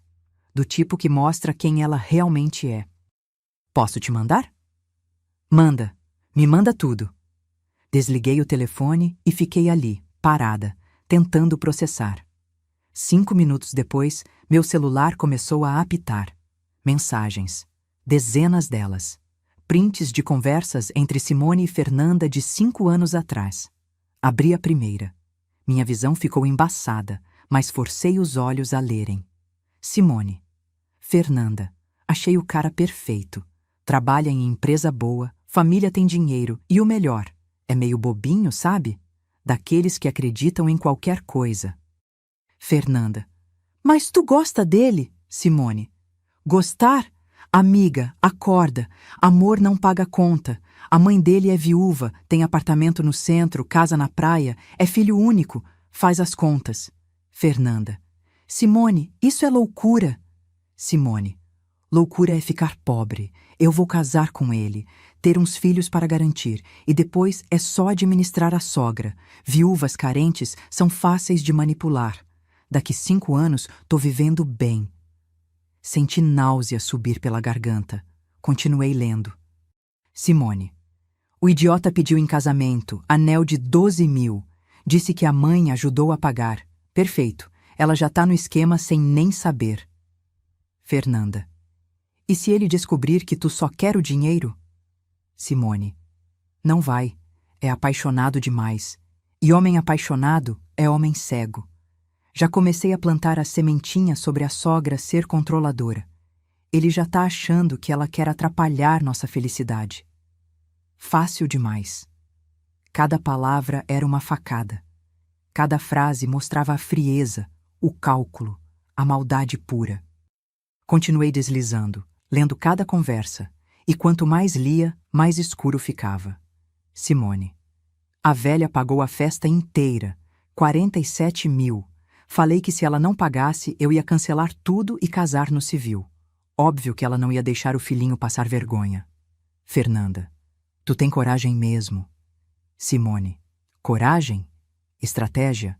Ela tá sozinha, carente, cheia de culpa por não ter dado mais atenção pro Ricardo quando o marido estava vivo. Só jogar na ferida que ela faz o que eu quero. Parei de ler. Não conseguia mais. Joguei o celular no sofá e fui até o banheiro. Vomitei. Vomitei tudo. A comida, a raiva, a traição. Tudo. 5 anos. 5 anos sendo manipulada friamente por uma mulher que estudou cada fraqueza minha e usou contra mim. Que transformou meu filho num fantoche. Que planejou desde o começo sugar tudo que Osvaldo e eu construímos. Voltei para a sala, peguei o celular de novo. Tinha mais prints. Conversa mais recente, de 6 meses atrás. Simone tinha voltado a falar com Fernanda. Simone. Tô com um probleminha. Devo 160 mil em apostas online. O Ricardo não pode saber. Fernanda. 160 mil? Simone, tu enlouqueceu? Simone. Relaxa, vou pegar emprestado da sogra. Ela não vai negar. Nunca nega. Fernanda. E se ela descobrir? Simone. Descobrir o quê? Que uso o dinheiro dela para cobrir minhas apostas? Ela é burra demais para perceber. Acha que estou investindo no salão. A idiota acredita em tudo. Idiota. Burra. As palavras ecoavam na minha cabeça.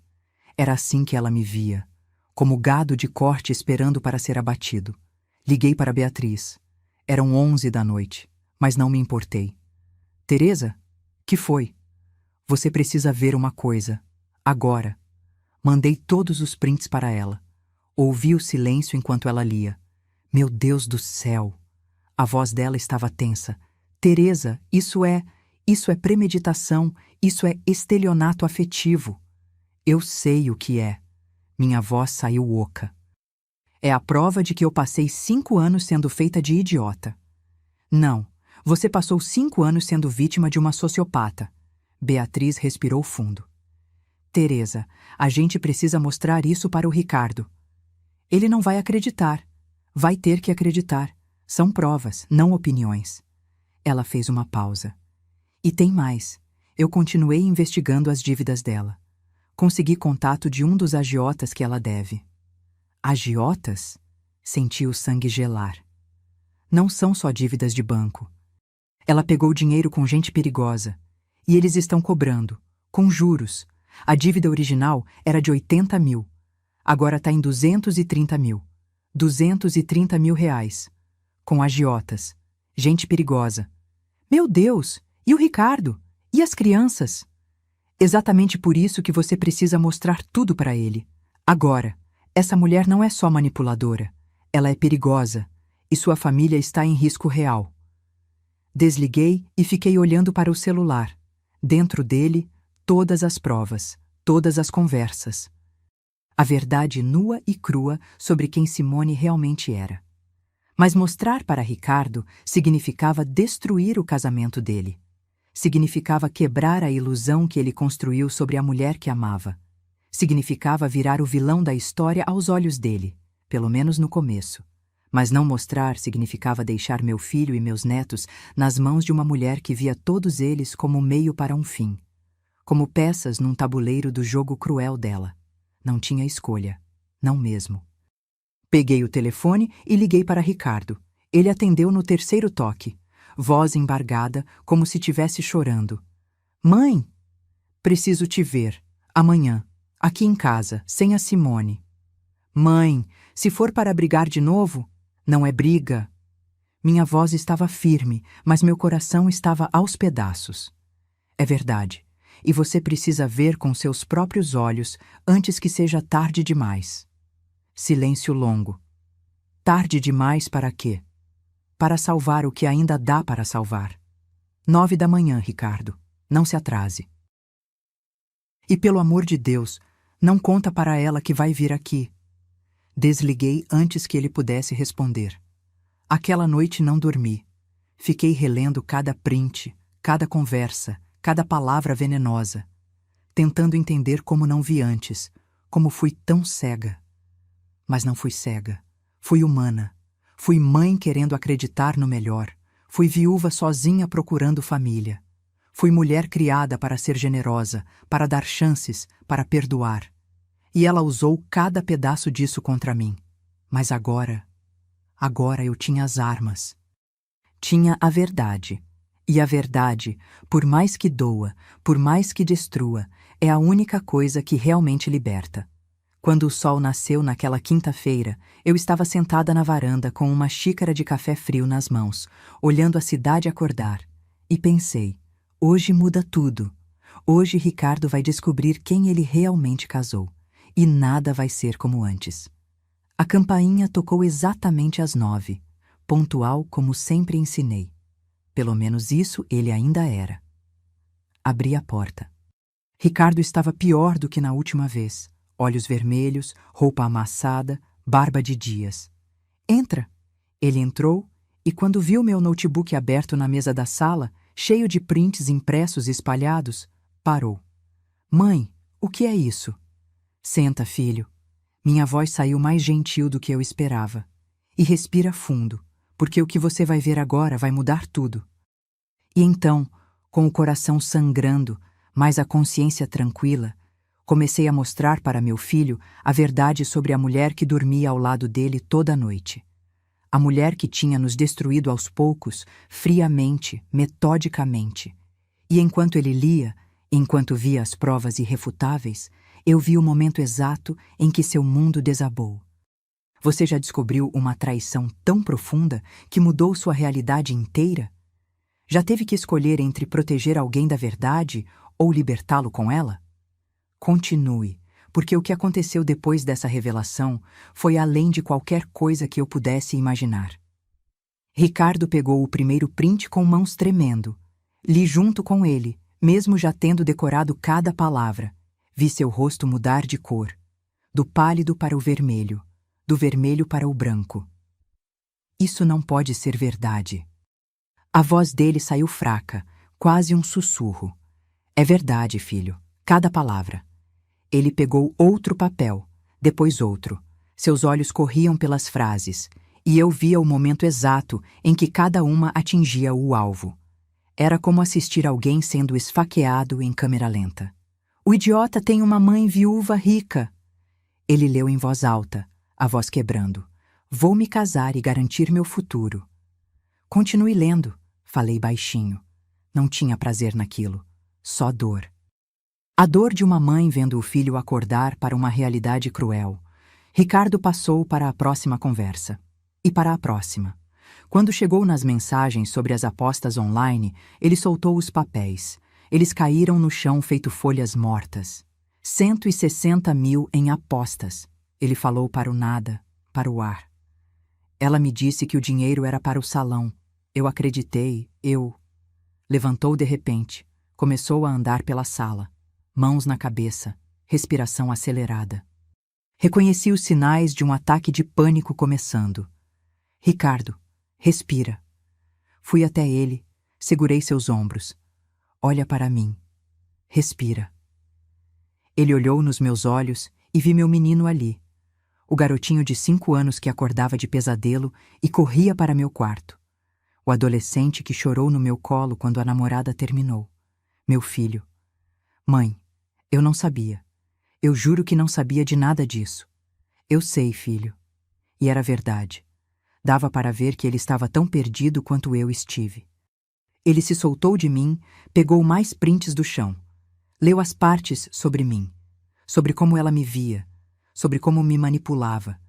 Vi quando chegou na parte que dizia: a velha patética faz tudo o que eu mando. É só chorar um pouco que ela abre a carteira. Ricardo rasgou o papel. Literalmente rasgou em pedaços pequenos. Eu vou matar ela. Eu vou... Não vai. Minha voz saiu firme. Você não vai fazer nada estúpido. Você vai fazer as coisas do jeito certo. Do jeito certo? Ele me olhou como se eu tivesse enlouquecido. Mãe, ela nos enganou. Enganou a mim, enganou a senhora, destruiu nossa família. E a senhora quer que eu faça do jeito certo? Quero, porque violência não resolve nada. Mas verdade? Verdade resolve tudo. Peguei mais documentos da pasta. Senta, tem mais coisas que você precisa saber. Mostrei os extratos que Beatriz conseguiu. As dívidas, os empréstimos com agiotas, os juros acumulados. O buraco financeiro que Simone cavou e que estava prestes a engolir toda a família. 230 mil reais com agiotas. Ricardo segurou o papel, lendo e relendo como se as palavras fossem mudar. Como ela deixou chegar nesse ponto? Porque é doença, filho. Vício em apostas é doença. Mas mentira? Manipulação? Planejar friamente destruir uma família? Isso é caráter. E ela não tem. Ele ficou em silêncio por um longo tempo. Depois perguntou a coisa que eu estava esperando. O que eu faço agora? O que você acha que deve fazer? Ricardo olhou ao redor da sala, para os papéis espalhados, para as provas da traição, para os 5 anos de mentiras expostas na mesa de centro. Eu preciso confrontar ela. Precisa, mas com cuidado. Mulher assim, quando encurralada, pode fazer qualquer coisa. Sentei ao lado dele. E tem as crianças. Júlia e Pedro não podem pagar por isso. Vi as lágrimas descerem pelo rosto dele. Meus filhos. Mãe, e se ela se casar comigo só por causa do dinheiro? E se ela nunca me amou de verdade? Não tinha resposta para aquilo que não fosse dolorosa. Então falei a verdade. Provavelmente não amou, não do jeito que você merecia. Mas Ricardo, isso não diminui você, não faz você valer menos, só mostra que ela é incapaz de amar de verdade. Eu sou idiota, ele soluçou. Um idiota completo. Caí direitinho na armadilha dela. Não é idiota. Foi manipulado por alguém que fez disso uma arte. Tem diferença. Ele ficou ali, chorando baixinho. E eu deixei. Algumas dores precisam sair. Algumas verdades precisam ser sentidas até o fundo antes de você conseguir seguir em frente. Depois de uns 20 minutos, ele limpou o rosto. Vou para casa. Vou confrontar ela agora. Espera. Segurei o braço dele. Leva seu celular. Grava a conversa. Ela vai mentir, vai chorar, vai tentar manipular. Você precisa de prova do que ela disser. A senhora acha mesmo que ela vai tentar. Filho, ela passou 5 anos enganando você. Acha que vai parar agora só porque foi descoberta? Olhei nos olhos dele. Gente assim não admite derrota fácil. Ela vai lutar. Vai usar toda a arma que tiver, inclusive as crianças. Vi o pânico passar pelo rosto dele. As crianças. Por isso você precisa ser esperto, firme, mas esperto. Peguei minha bolsa, tirei um cartão. Esse é o telefone da doutora Beatriz. Se precisar de ajuda legal, de advogado, de qualquer coisa, liga para ela. Combinado? Ele pegou o cartão, guardou no bolso. Levantou, me abraçou forte, daquele jeito apertado que não fazia desde criança. Desculpa, mãe. Desculpa por tudo, por acreditar nas mentiras dela, por deixar ela te tratar mal, por não defender a senhora. Desculpa. Abracei meu filho de volta. Eu sei. E a gente vai ficar bem. Vai ser difícil, vai doer, mas a gente vai ficar bem. Ele saiu dali às 10h30. Fiquei olhando pela janela até vê-lo entrar no carro e sair. Meu coração estava apertado, porque sabia o que vinha pela frente. Sabia que nas próximas horas o casamento do meu filho ia explodir. Mas precisava explodir. Não dava mais para sustentar uma vida inteira em cima de mentiras. O telefone tocou às 2h. Era Ricardo. Mãe! A voz dele estava estranha, controlada demais. Pode vir aqui? O que aconteceu? Só vem. Por favor. Cheguei no apartamento dele 15 minutos depois. A porta estava entreaberta. Entrei devagar, com medo do que ia encontrar. A sala estava destruída, não fisicamente, mas emocionalmente.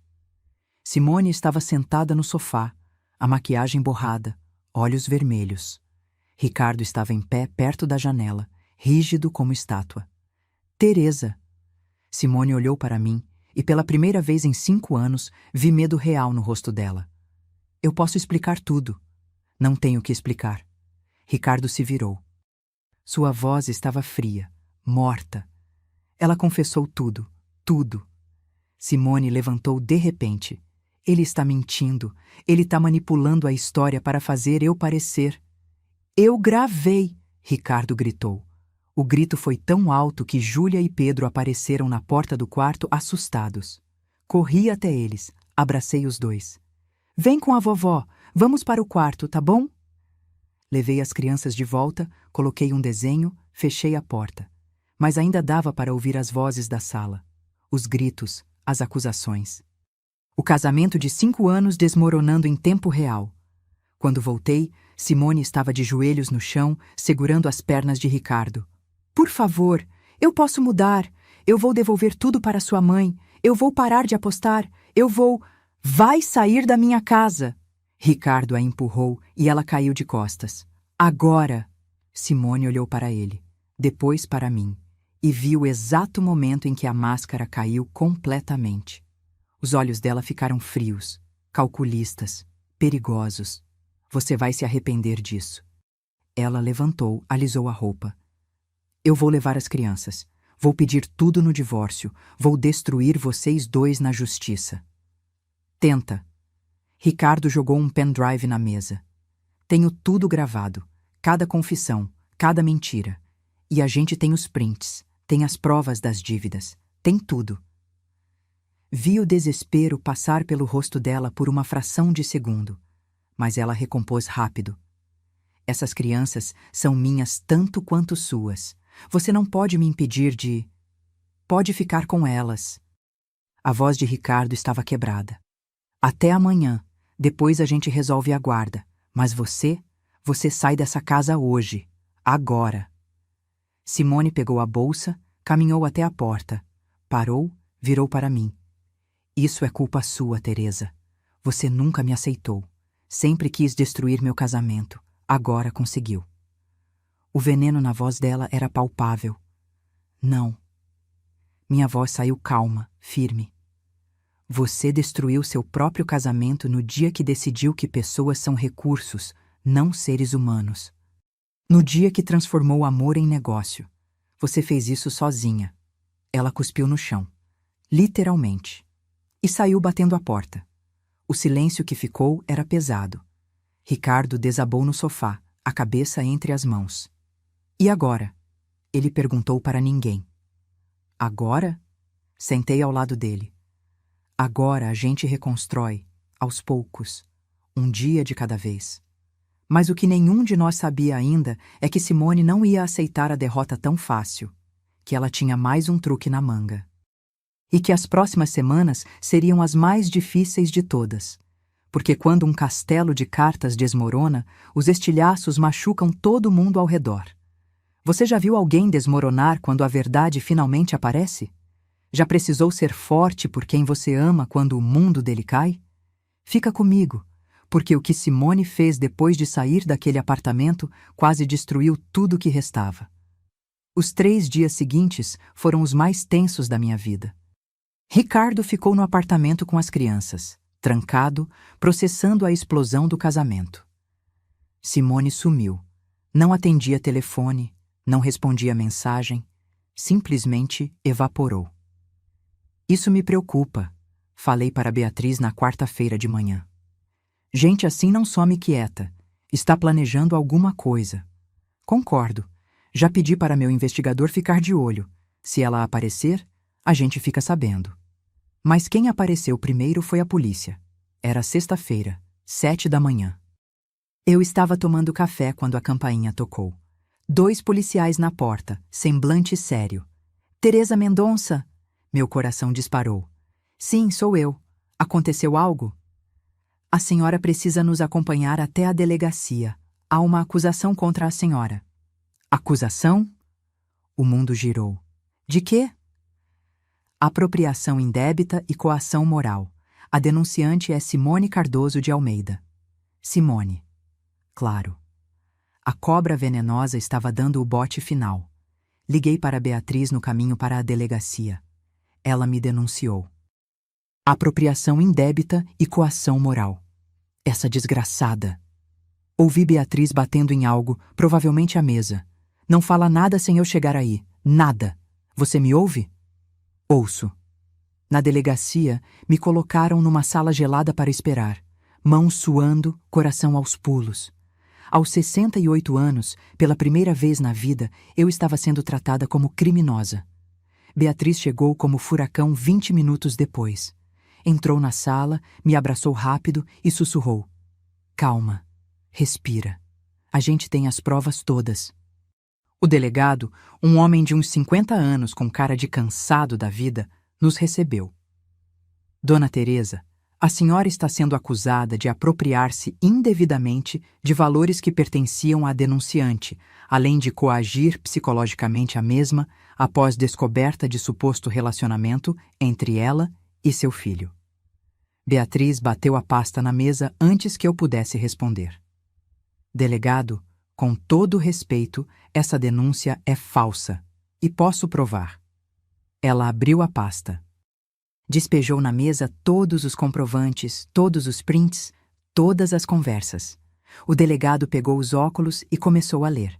Demorou 40 minutos. 40 minutos de silêncio tenso enquanto ele lia cada documento, cada prova, cada mentira exposta. Quando terminou, ele tirou os óculos e suspirou. Dona Teresa, a senhora está liberada e vou pedir para que a denunciante venha prestar esclarecimentos sobre denúncia falsa. Saí dali tremendo, não de medo, de raiva. Raiva pura, visceral, do tipo que eu nunca tinha sentido antes. Ela tentou me incriminar, falei no carro, ainda processando. Tentou me colocar na cadeia. Tentou e falhou. Mas, Teresa, isso não vai parar aqui. Beatriz dirigia rápido, nervosa. Ela está desesperada, e gente desesperada faz loucuras. Chegamos no apartamento de Ricardo. A porta estava aberta, escancarada. Corremos para dentro. A sala estava vazia. Os quartos, vazios. Tudo intacto, mas vazio. Ricardo! Gritei. Júlia! Pedro! Nada. Corri para a cozinha. Tinha um bilhete na geladeira preso com ímã. Letra de Ricardo, tremida. Mãe, a Simone apareceu com 2 homens. Levou as crianças. Disse que se eu chamar a polícia, eu nunca mais vejo eles. Fui atrás. Não sei onde estão. Me ajuda. Meu mundo desabou. Meus netos, minhas crianças. Nas mãos daquela mulher e de desconhecidos perigosos. Liga para a polícia. Agora! Gritei para Beatriz. Teresa, se a gente fizer isso... Liga! Minha voz saiu num grito que nem reconheci. São meus netos, ela pode fazer qualquer coisa com eles. Beatriz ligou. Boletim de ocorrência, sequestro de menores, busca ativa. As palavras todas se misturavam na minha cabeça num borrão de pânico. Meu celular tocou. Número desconhecido. Alô? Teresa. A voz de Simone estava diferente.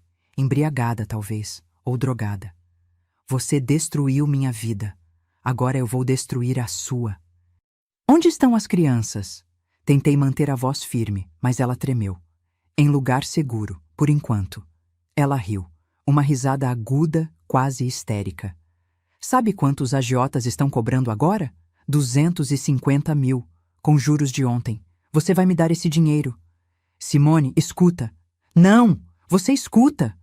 O grito dela foi tão alto que tive que afastar o telefone. Você me tirou tudo. Meu casamento, minha casa, minha vida. Agora você vai pagar, literalmente. Deixa as crianças em paz. Elas não têm nada a ver com isso. Tem tudo a ver. São o único jeito de fazer você sentir o que eu sinto. A voz dela ficou perigosamente calma. Você tem até amanhã, meio-dia. 250 mil em dinheiro. Eu te mando o local. Se envolver polícia, se tentar qualquer esperteza, essas crianças somem. E você nunca mais vê elas.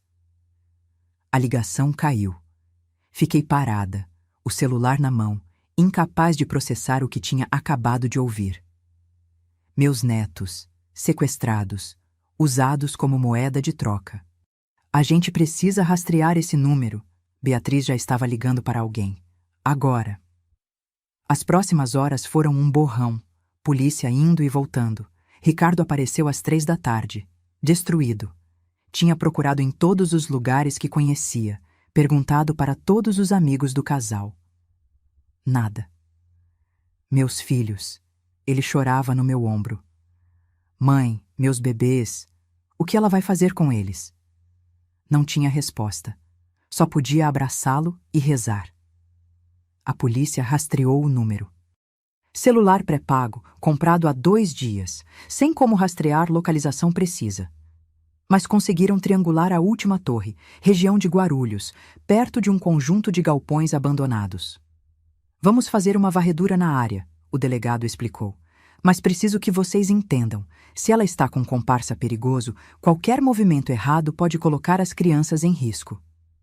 Então o que a gente faz? Ricardo gritou.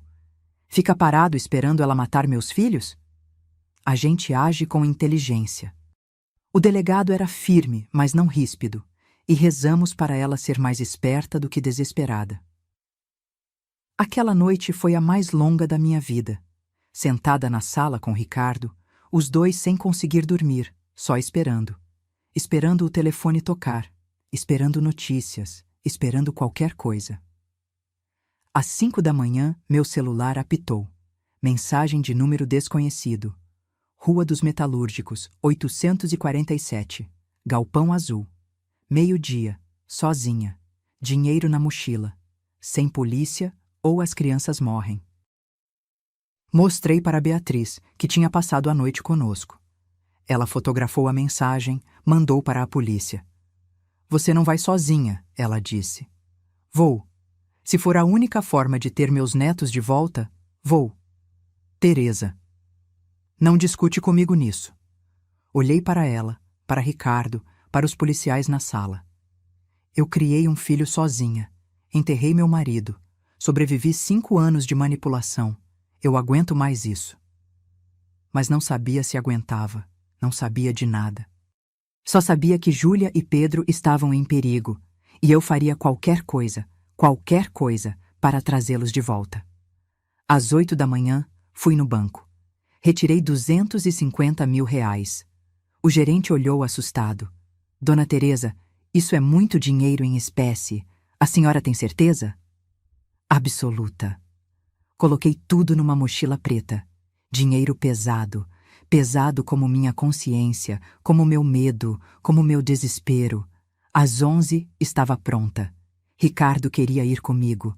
Beatriz também. A polícia queria colocar escuta, rastreador, 1000 coisas. Não. Fui categórica. Ela disse sozinha. Vai ser sozinha. Mas deixei que colocassem um rastreador minúsculo dentro da mochila. Se algo desse errado, pelo menos saberiam onde procurar meu corpo. Meio-dia em ponto, estacionei em frente ao Galpão Azul. Lugar abandonado, cercado de mato, longe de tudo. Perfeito para esconder crianças. Ou para matar uma velha. Desci do carro, a mochila pesada nas costas. Minha perna do joelho ruim reclamava, mas ignorei a dor. Simone! Gritei. Tô aqui! Tenho dinheiro! A porta do galpão se abriu, e o que eu vi me fez o sangue gelar. Júlia e Pedro estavam amarrados numa cadeira. Júlia chorava baixinho. Pedro estava em choque, olhar vazio. E Simone estava ali, segurando uma faca perto deles. Chegou a bruxa má da história, ela disse, sorrindo. Um sorriso torto, louco. Traz o dinheiro. Devagar. Caminhei até ela, cada passo uma eternidade. Entreguei a mochila. Ela abriu, conferiu o dinheiro. Assentiu.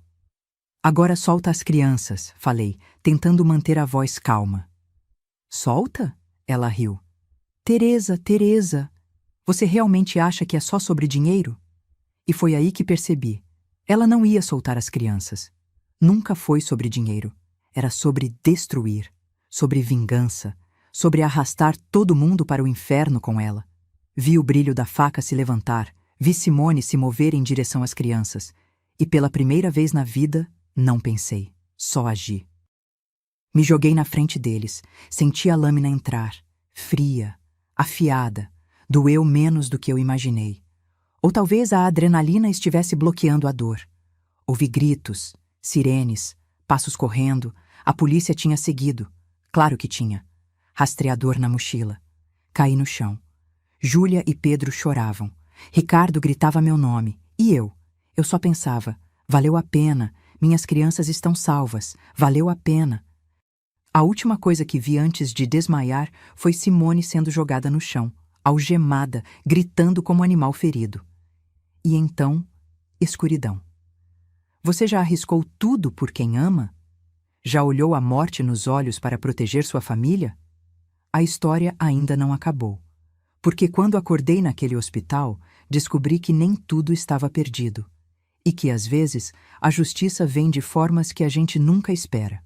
Acordei com cheiro de hospital. Aquele cheiro de desinfetante misturado com sofrimento que é impossível de confundir. Luzes brancas no teto, bip constante do monitor cardíaco e dor. Muita dor no lado esquerdo do corpo. Mãe! A voz de Ricardo veio de algum lugar perto. Mãe, você acordou! Tentei falar, mas minha garganta estava seca como lixa. Alguém colocou um canudo nos meus lábios. Bebi a água gelada, deliciosa. As crianças, consegui sussurrar. Estão bem, estão em casa com a minha tia Sônia. Assustadas, mas sem ferimentos. Ricardo segurou minha mão. Sua mão estava quente, apertada. Você salvou eles, mãe.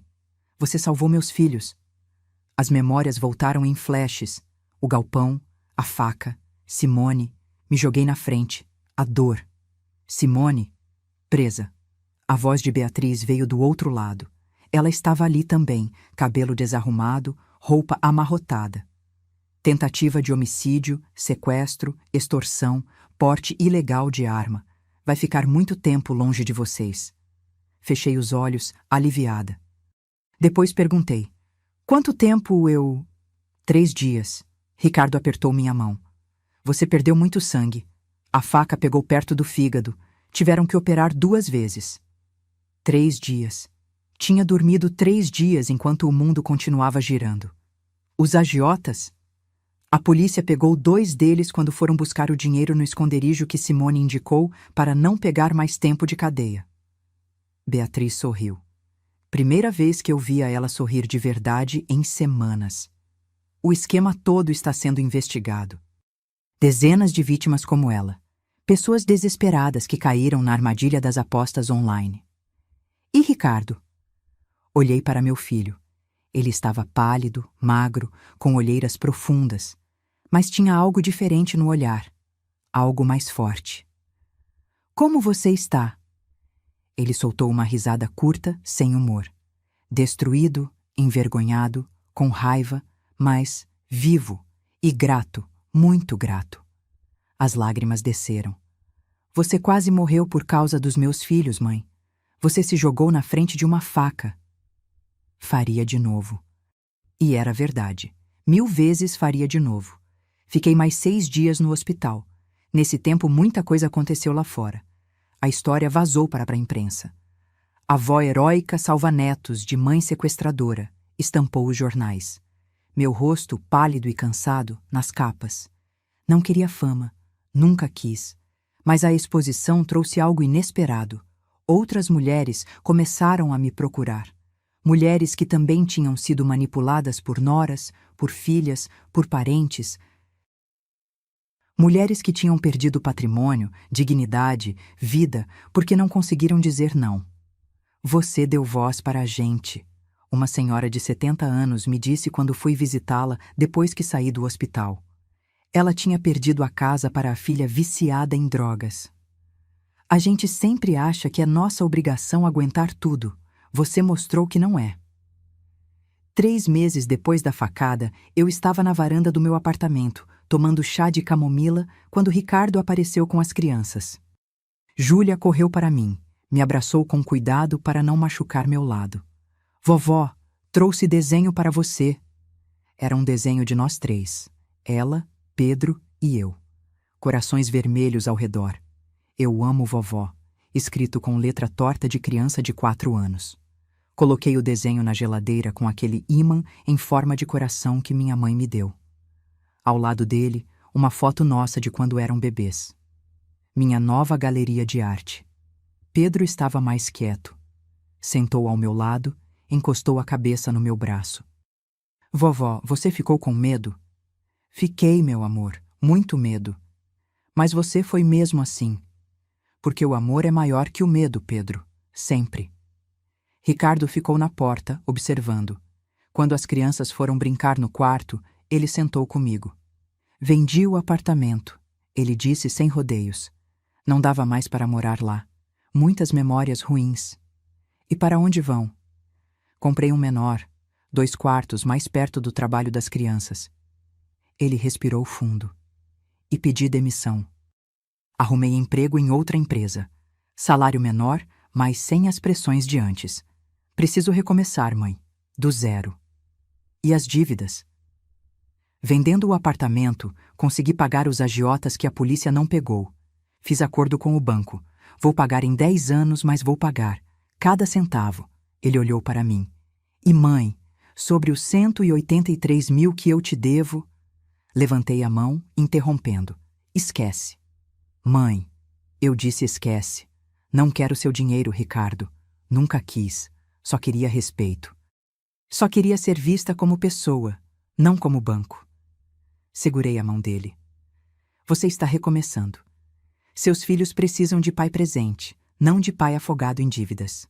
Considera que aquele dinheiro foi meu investimento no seu futuro, no futuro deles. Ele chorou. Ali, sentado na minha varanda, meu filho de 36 anos chorou como criança. Eu não mereço você. Merece sim. Você errou, mas está aprendendo, está crescendo. É tudo que uma mãe pode pedir. A vida foi voltando ao normal. Um novo normal. Ricardo me visitava todo sábado com as crianças. Não porque eu exigia, porque ele queria, porque finalmente tinha entendido o valor de ter família de verdade. Voltei para a cerâmica. Minha professora, Dona Carminha, me recebeu com um abraço apertado. A heroína voltou. Não sou heroína, sou só uma avó que fez o que tinha que fazer. Isso é ser heroína, Teresa. Foi na cerâmica que conheci seu Alfredo. 72 anos, viúvo há 5, mãos fortes de quem trabalhou a vida inteira, sorriso gentil que iluminava o rosto inteiro. Começou com conversas pequenas, sobre argila, sobre técnicas, sobre como centralizar a peça no torno. Virou cafés depois da aula, virou almoços aos domingos, virou companhia. Não estou procurando casamento, deixei claro desde o começo. Já tive um. Foi lindo. Foi suficiente. Eu também não. Ele segurou minha mão por cima da mesa do café. Mas estou procurando companhia. Alguém para rir junto, para viajar junto, para não estar sozinho quando o mundo pesa. E era exatamente o que eu precisava também. 6 meses após a facada, usei 50 mil reais para criar um projeto que tinha virado minha missão. Instituto Renascer. Um espaço para mulheres idosas vítimas de abuso financeiro ou emocional familiar. Alugamos uma casa em Pinheiros. Oferecíamos assessoria jurídica gratuita, terapia em grupo, oficinas de empoderamento. E cerâmica. Muita cerâmica. Porque descobri que moldar barro é terapêutico. É ver algo bonito nascendo das suas próprias mãos.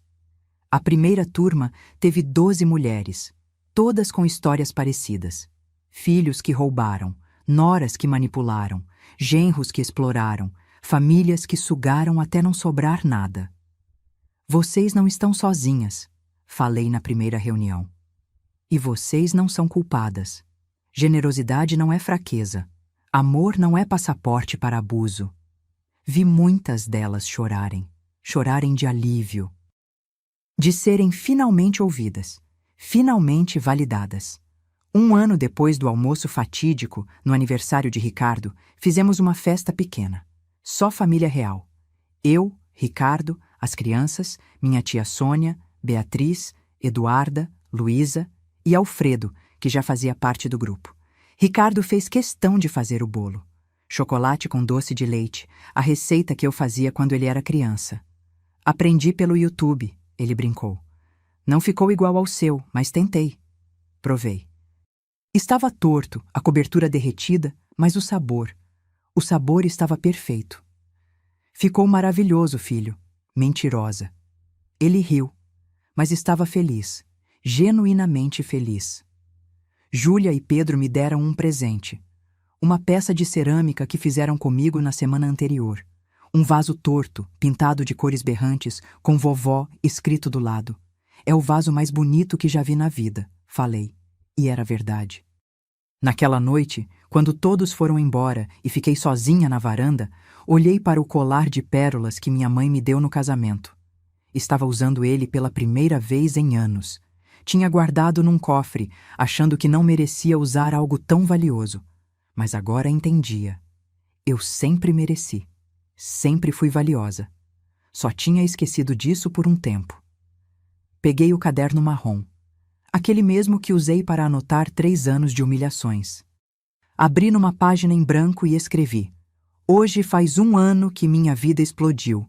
1 ano que disse não. 1 ano que aprendi a me respeitar. Perdi muito nesse tempo. Perdi a ilusão de uma família perfeita. Perdi dinheiro.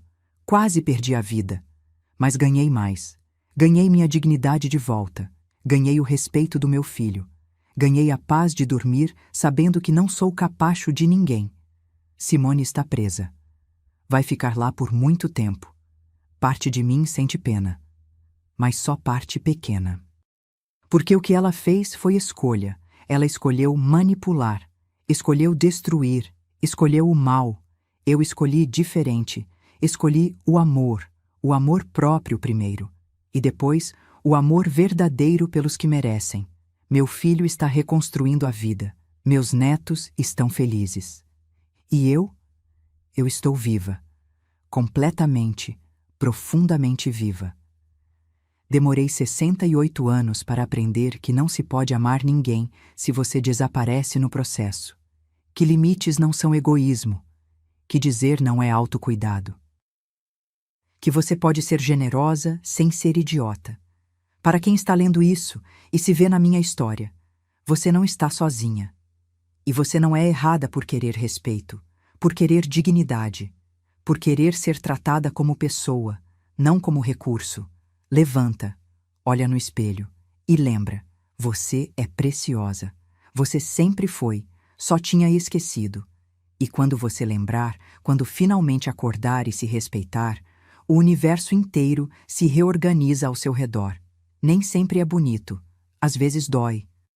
Às vezes você sangra no processo, mas no final você está inteira, e isso vale cada cicatriz. Fechei o caderno, olhei para a cidade lá embaixo, toda iluminada, viva, pulsante, e pela primeira vez em muito tempo, sorri, de verdade, do fundo da alma, porque estava em paz. Se esta história tocou seu coração, se você se viu em algum pedaço dela, deixe nos comentários de onde você está assistindo. Compartilhe com alguém que precisa ouvir, que merece respeito, que merece dignidade, que merece amor verdadeiro. Porque às vezes a coisa mais revolucionária que podemos fazer é simplesmente nos respeitar. Curta, se inscreva e lembre-se, você nunca é velho demais para recomeçar. Nunca é tarde demais para dizer não. E nunca, nunca é errado escolher você mesmo primeiro. Um abraço apertado de quem entende sua luta e de quem torce pela sua vitória. Fim.